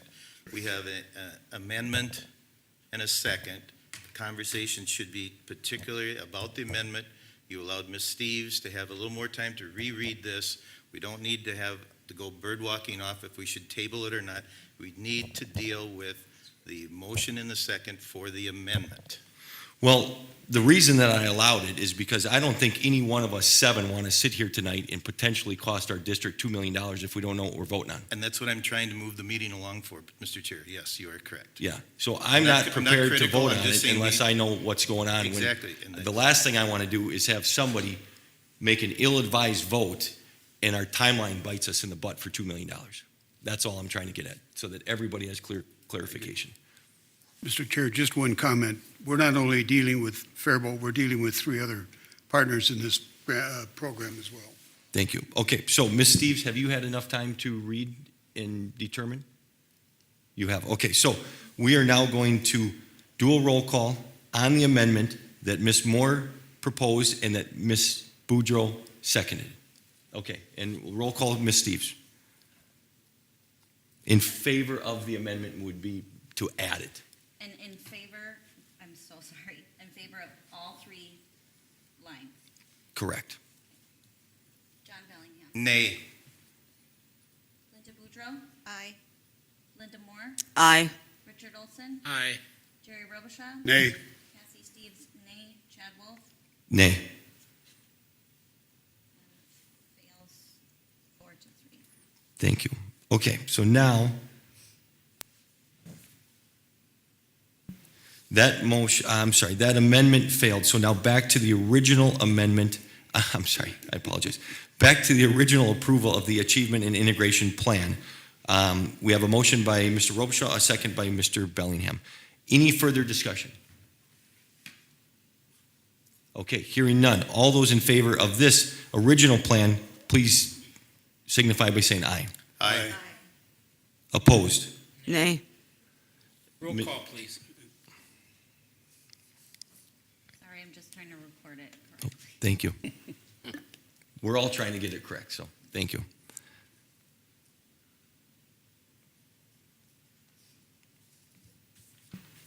John Bellingham, Aye. Linda Boudreau, Linda Moore, No. Richard Olson, No. Jerry Robichaud, Aye. Cassie Steves, aye, Chad Wolf, Aye, yes. passes 5-2. Okay, thank you. Appreciate it. That was item 11B. This brings us next to item 11C. And this is the mid-year review for Superintendent Mr. Benty that we had in a closed session at our last open portion of our regular meeting. And with that, I'll just read a statement and then we will move on. On February 21st, dated February 21st today. On Monday, January 23rd, the Faribault School Board met in a closed session to discuss Superintendent Benty's mid-year review. The school board is pleased with Mr. Benty's performance in the 2022-2023 school year, and we believe he is making satisfactory progress towards the 3 goals that we presented to him earlier in the year. Mr. Benty, when asked how the board could assist him in his role, stated, "There's a lack of board goals for the district, and having some that are clearly defined would help." This document will go in Mr. Benty's personnel file, and that is our report for that, so thank you. That brings us to item 11D, budget update. Mr. Benty and Mr. Gertis. Yes, so this is really more of just a timeline piece around this. We have had our continuous needs assessment team working on budgetary pieces. We're taking a little bit of a different approach. We're trying to come at this from the positive approach, and we're looking at how we can use this as a restructuring opportunity in some of our buildings and in some of our programs. So we're going to be bringing then for the March 6th work session a plan together, and we'll have some presentations that will come from our building leaders as well around roughly $1 million worth of reductions and then about 500,000 add back to get us to our roughly $475,000 reduction for the 23-24 school year. So you should be seeing that as we get closer to the March 6th work session. Any questions? Mr. Olson. Have you figured anything with the charter school that's opening up? Yes, so we have, we've been in contact with them as of, actually, we met with them yesterday, and they have about 80 students right now, so it falls right in with the calculations that we have already made budgetarily for next school year. So as of right now, it falls within our budgetary allotment for that school. Because we have to let, what's it, April 1st or 15th of union contracts of who you're going to let go, or is that correct? We have, for non-tenured teachers, we have up until June 30th. The practice of the board and the district has been to allow teachers to know before spring break if they're being reduced or not. But like I said, we have already budgeted to see a lower enrollment due to Surratt Academy taking anywhere from 100 to 110 students So, and they're right on track to kind of be there. Like I said, they're right around 80 right now. So I don't see any, at this point, I don't see any need to go above and beyond what we have already presented around that. They said 120, so we could be 40 short, right? No, we budgeted for 110. They said they wanted 120. Right now they are at 80.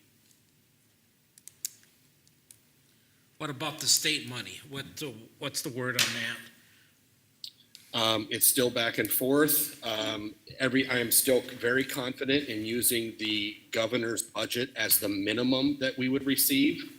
There's still a huge push at the House and the Senate level to fully fund special education. There's also a huge push that's coming out of some of these groups to look at 5% first year and 5% second year in funding. Right now, they're looking at the governor's budget is 4 and 2. So everything that I'm still seeing that's making its way to the floor of the House and the floor of the Senate to be discussed is above and beyond what the governor put in his budget. And we've been using what the governor put in his budget as kind of our lowest amount. Are we gonna have a talk about maybe with this money coming in of maybe increasing our fund balance? Once we know a number and then we know what we want to do program wise, then I thought we would come back to the board hopefully in May or June to be able to have the discussion, because at the last meeting we had the discussion around looking at some reorganization pieces. And I think the board tasked me with, once we get the budget taken care of, we'll look at reorganization pieces based off of research and best practices versus based off of budgetary constraints.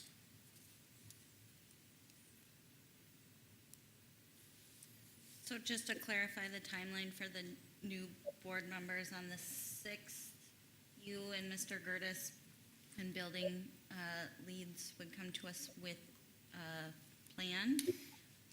And then between the 6th and 20th, we would work through you to ask questions, get clarification, then make a decision at that board meeting, correct? That is correct, and that does also allow, if the board were to need it, it allows the March 13th or really any other day in there as a special, either a special work session to get more information or something like that. Okay, thank you. Any other questions or comments for Mr. Benty or Mr. Gertis regarding kind of the plan here, the budget update, if you will? Yes, Mr. Olson. Right now, the plan for that charter school is to take 80 to 110, and we have to notify people, then for some reason it doesn't happen, what happens in September? So we have seen this happen a couple times across the state where charter schools have folded over a weekend. And those students then have to be absorbed into the local public school that they reside in. Whether they go to a charter school or a private school, if that school shuts down over the weekend, those students are still our responsibility. It is still our duty as a public institution to educate them. And so we would have to bring them in and quickly figure out a plan to either hire more teachers or reallocate our resources to open up more classrooms for them. Can we do that at the last minute if they don't open up in September? Can we do that? It's not a matter of can we, it's a matter of we would have to. We have to do that. Mr. Robichaud? Just a question, Mr. Benty. Have you met with the authorizer for that charter school or just the people in the charter school? The only person that I have met with is their board chair. They do not have an executive director or any staff hired at this point. They are hoping to have an executive director hired by mid-March, they told me. Their funding comes from the East Coast from a guy who was an investor in Boston. If you actually go to their website, you can read more about him. And he opened up a couple schools in Somaliland, and then brought that model back to the United States. But I have not been in contact with anyone else besides Okay, just their board but chair. every charter school in the state of Minnesota has an authorizer, which really oversees it. Do you know who their authorizer is? I don't remember the exact name, but it's the same authorizer of Nerstrand. Okay, all right. I would encourage you to have a conversation with them as well, because they will also determine whether or not they can open or delay or whatever happens with the enrollment. Okay. Any other questions? Mr. Benty, have you heard any more on a proposed second charter school? I have heard nothing proposed or any rumblings about a second charter school. Okay, and if there is anything that takes place, they by law have to reach out through some form of formal communication to you, is that correct? If it's a charter school, my understanding is they have to have, they have to be approved by the state, and then they have to let us know that they are coming. If it is a private school, then I do not believe those same rules exist. I believe the information we got perhaps was incorrect, that there's not a second charter school. I believe there could potentially be two schools that are opening, one of them being the charter school, Surratt Academy, and one of them being perhaps a private school. Okay, well, if you get more factual information, I'm certain you will let us know, so thank you. We appreciate the update. Any other thoughts or comments for Mr. Benty? Okay, thank you. This brings us to item 12, other items of information. 12A, school board members. The floor is yours. Anybody like to share any thoughts? Mr. Chair, if I may, so once again, congratulations to the Emeralds, the state competition. Also, I attended the combination concert of the middle school and high school orchestra at the high school. We have some talented kids. The people are talented, well done, from all the way from 6th through 12th grade, and great, very, very nice crowd. Also attended the Lincoln 5th grade music concert there, spectacularly done, very just phenomenal there, and some other athletic events. And I've also visited the middle school and Lincoln School just to see what good things are happening within our district. And I encourage you to go to see the day-to-day. It's great things are happening. So thank you, Mr. Chair. Thank you, Mr. Bellingham. Anyone else? Ms. Moore? Yes, Mr. Chair. I went to my first meeting at the Faribault Ice Arena, and it was really interesting. And I have to say, my grandson is in hockey. He's only 9, and I saw him score a goal the other night. So, but anyway, getting back to they have made some improvements. Some improvements in the locker rooms for the hooks and the bars for students to put their belongings on. They're looking for bids for the sound system. They're talking about that. And then planning a little bit ahead, future plans, they need some ice chillers for repair and replacement. And I have to say that I'm learning the new terminology. And so I'm new at this, but they're very tolerant of my questions. So I think they seem to be a cohesive board, and the president is Paul Froman, and I think he's been there for quite a while, so I think things are good. So Thank you. Thank you. Appreciate it. Anyone else? Mr. Chair, Yes, Ms. Boudreau. I attended my first FEEP meeting this morning at 7 o'clock right here. And that group distributed $10,000 in grant requests, which are supportive to educational learning sites. And one of those was playground gym equipment for early childhood, soccer goals for Jefferson. Those are some of the larger grant requests. And some culturing equipment and electrophoresis, I don't know if I'm saying that right, at the ALC. So that was a pretty exciting thing. Wonderful. Thank you. Yes. So I would agree with what Mr. Bellingham and the others have said.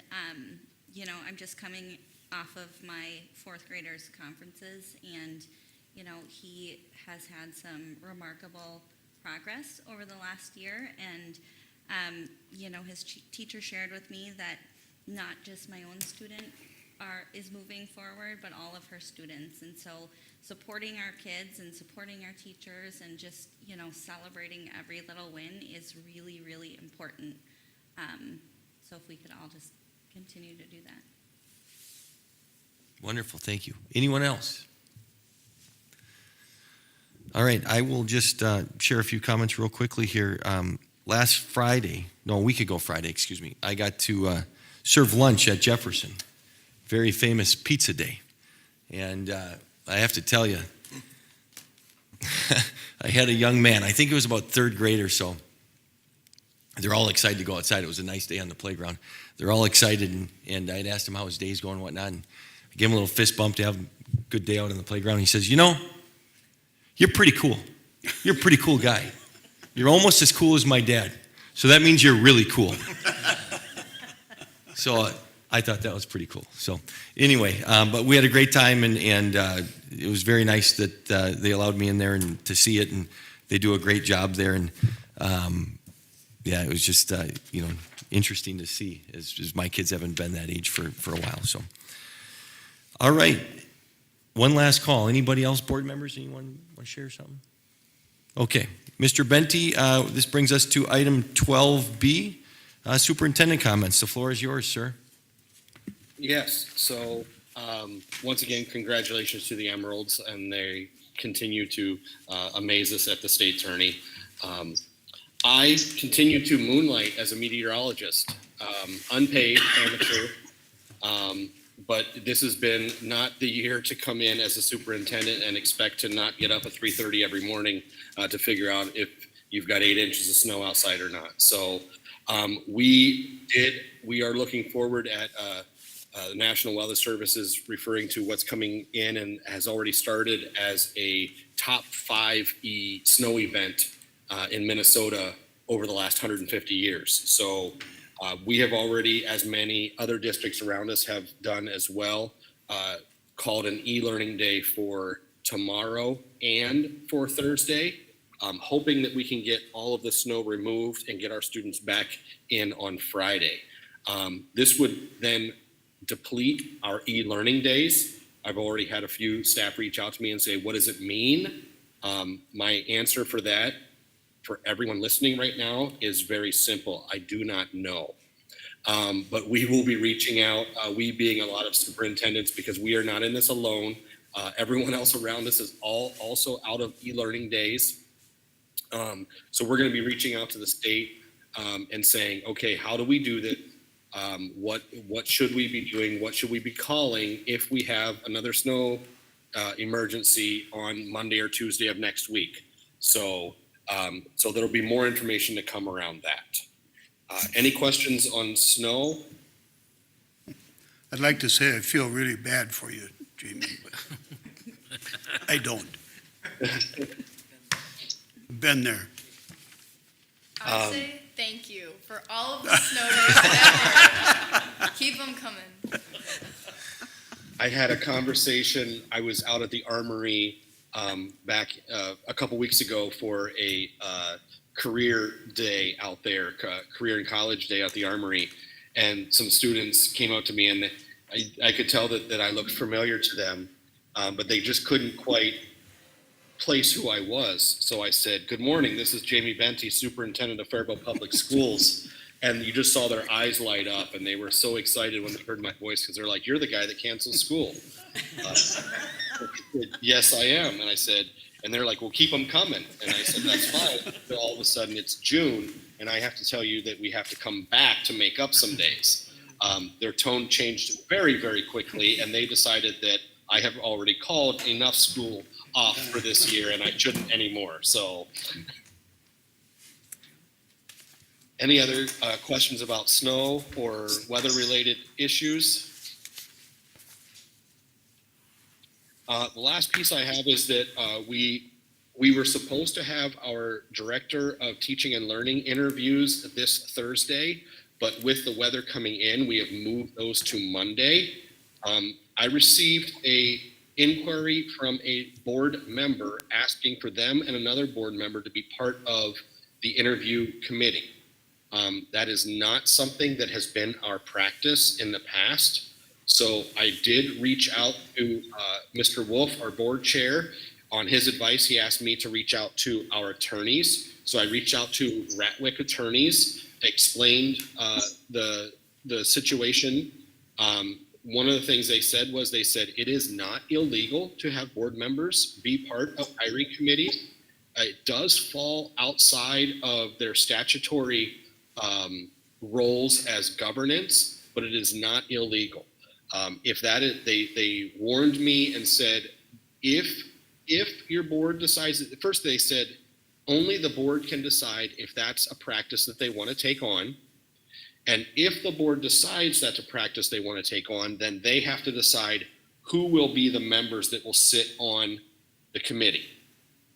Our attorneys then prefaced with, if the board decides to go that route, and they suggested that you don't, but if you decide to, then you need to put in strong understandings of what interview committees you will and will not be part of. So, will it only be cabinet level? Will you be looking to do cabinet and principal? Will you be looking at teacher or para or custodian? Where does that line end? So that was the information that I received. And now my job is to turn that over to you and say that was something that I received and allow you to discuss that. And I don't know if you make a decision at this meeting or not, but to at least turn that over to you to say that's what my findings are. Okay, thank you, Mr. Benty. Before I open that up, is there anything else you want to talk about during your comments tonight? No, that is it. That is all I have. Okay, so just looking for, I think, Mr. Benty, you reported back on your findings, and I think you're looking for some feedback or thoughts or anything of that nature based on your inquiry and your findings. Is that correct? What I'm honestly doing is turning it back over to the board, saying, you brought this, a member brought this to me, asked about themselves and another member. I was asked by the chair to call our attorneys. I did. That's my report from the attorneys. I know, Mr. Wolf, you reached out to MSBA. And so I'm turning it back over to you because it's only the board can decide if they want to take on this practice. I can't decide that, so. Okay, yep, thank you. Mr. Robichaud? Mr. Chair, Mr. Benty, do you have the committee already established? I'm sorry, can you repeat that? Do you have the committee already established for the interview process? Yes, we do. We already have a committee Okay, established. so introducing one or two new people to that would complicate the process because they've generated questions and all, right? We have been in the process of generating questions, and the interview candidates have already been notified about what their presentation topic is. Okay, all right. Can I speak from experience on this, Mr. Sure, Wolf? go ahead, In all the years that I was superintendent of schools, we never had a board member participate in any selection of personnel other than the superintendent. We did that for a number of reasons. Number one, it puts the superintendent in direct conflict with the board members who serve in that committee. For example, if the committee and the superintendent select candidate A and the board member or members select candidate B, then there's an automatic conflict right there. The other thing is that the individual is the direct supervisor of that person, not the board. The board only supervises the superintendent. They do not supervise any candidates, or anybody below the superintendent of schools.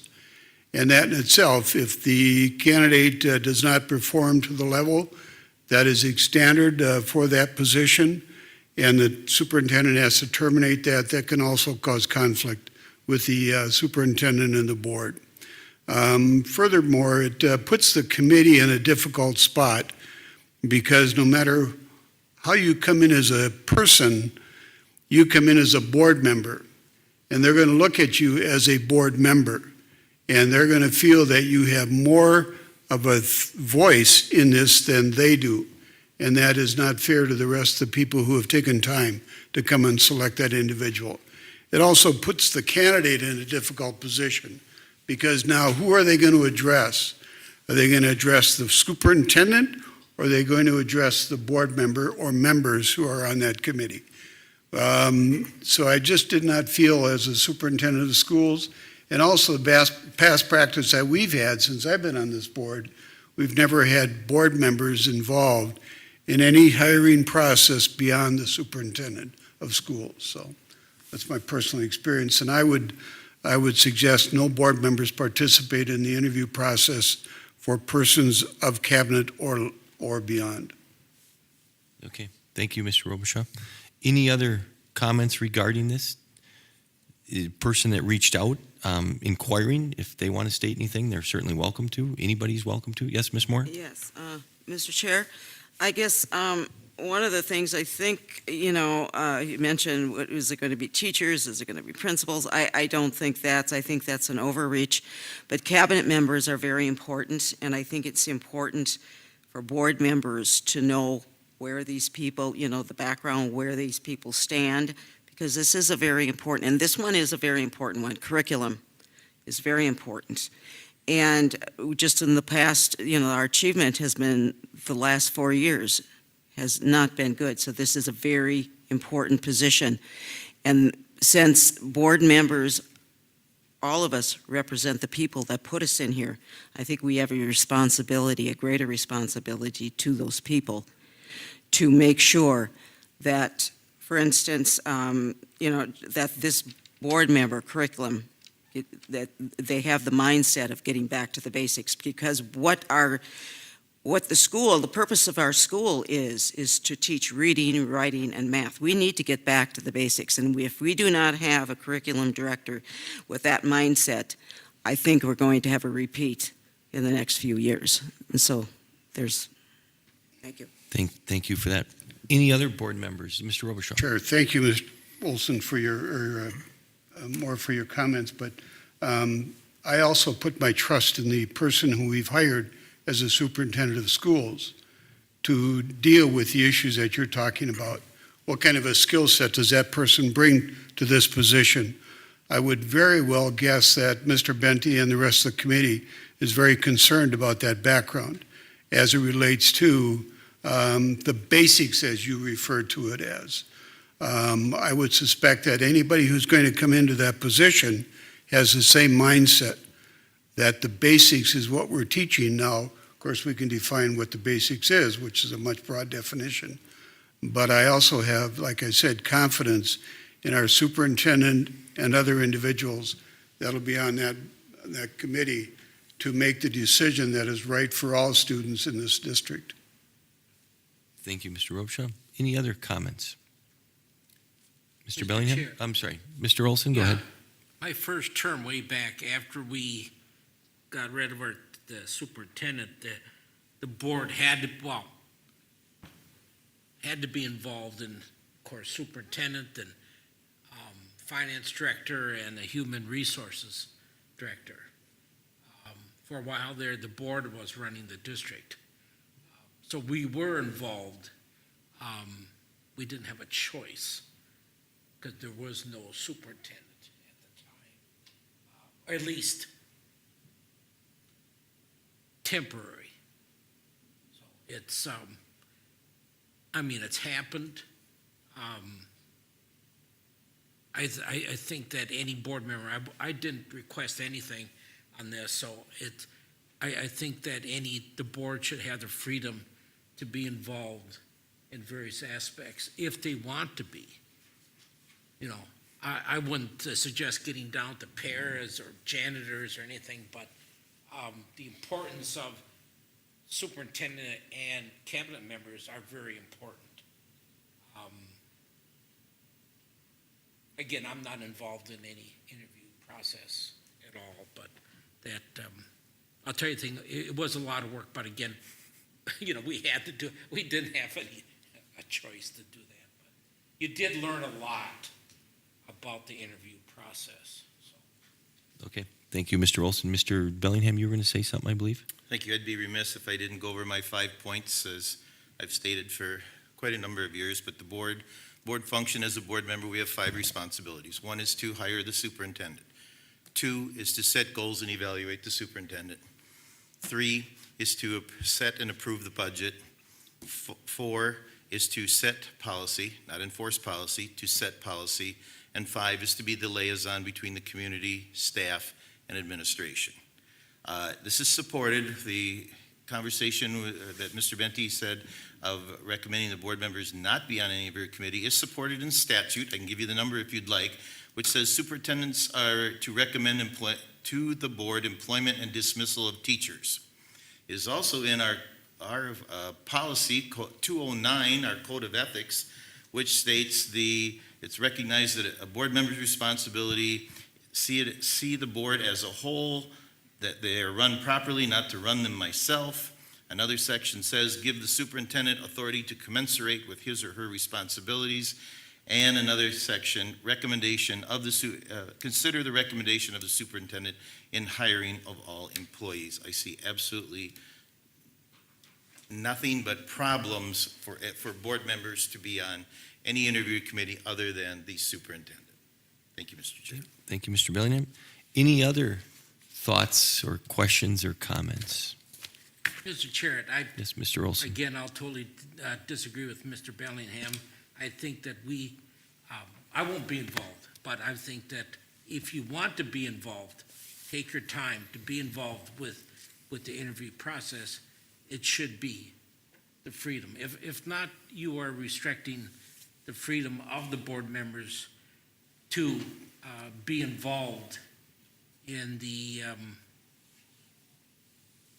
representing the public. If they've got questions from the public, they should be brought forward. Again, we can't be so rigid. Mr. Olson, We have to be fluid. just a question to your comment there.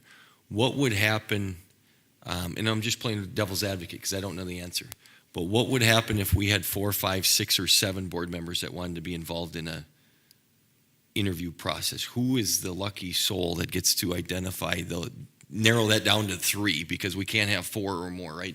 I think we would all agree we can't have a board quorum.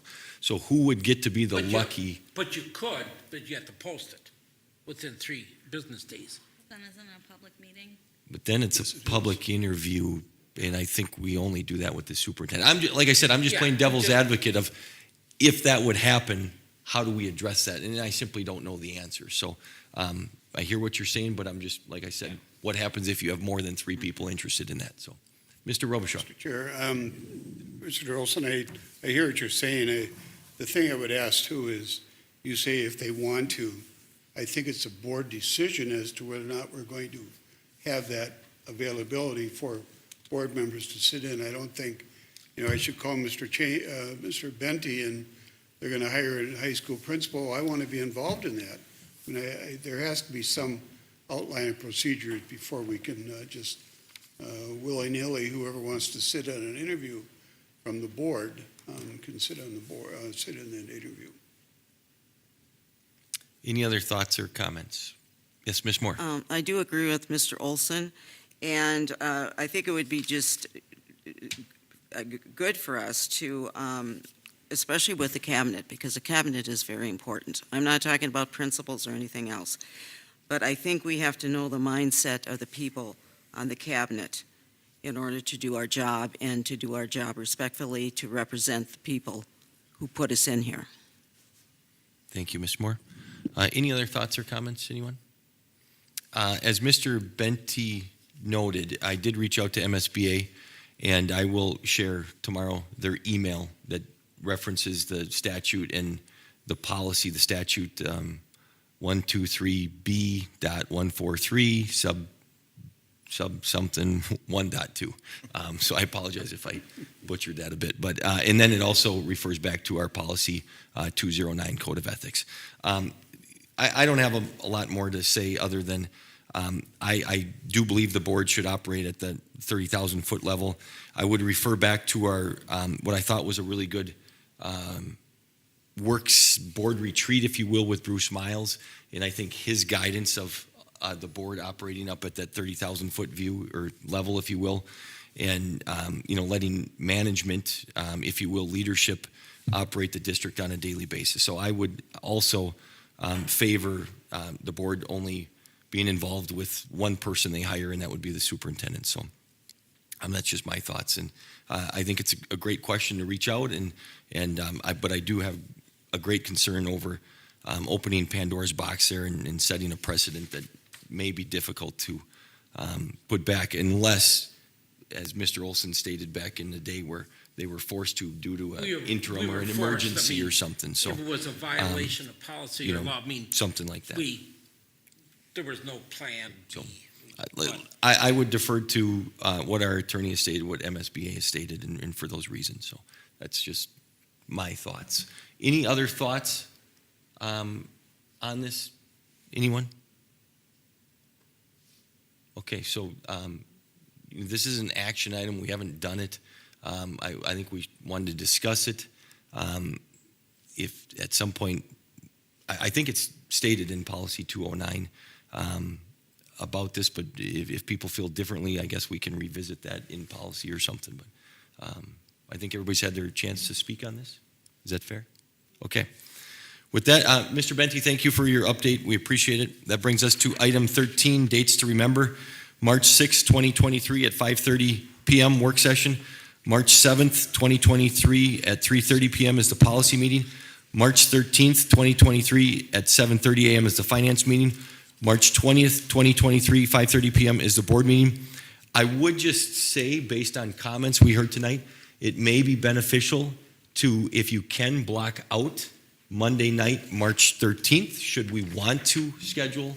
And as Mr. Benty said, we could any other night, but typically we stick on the Mondays, if you will. Maybe just block that out if you can, if possible. It doesn't mean we'll have one, but if we do, that might be the easiest night to get everybody together. So with that, I'll entertain a motion to adjourn our meeting. So moved. We have a motion by Mr. Olson, a second by Ms. Boudreau. Any further discussion? All right, hearing none. All those in favor, please signify by saying aye. Aye. Opposed? Motion passes 7-0. Thank you. Mr. Chair, are you going to take us home? If you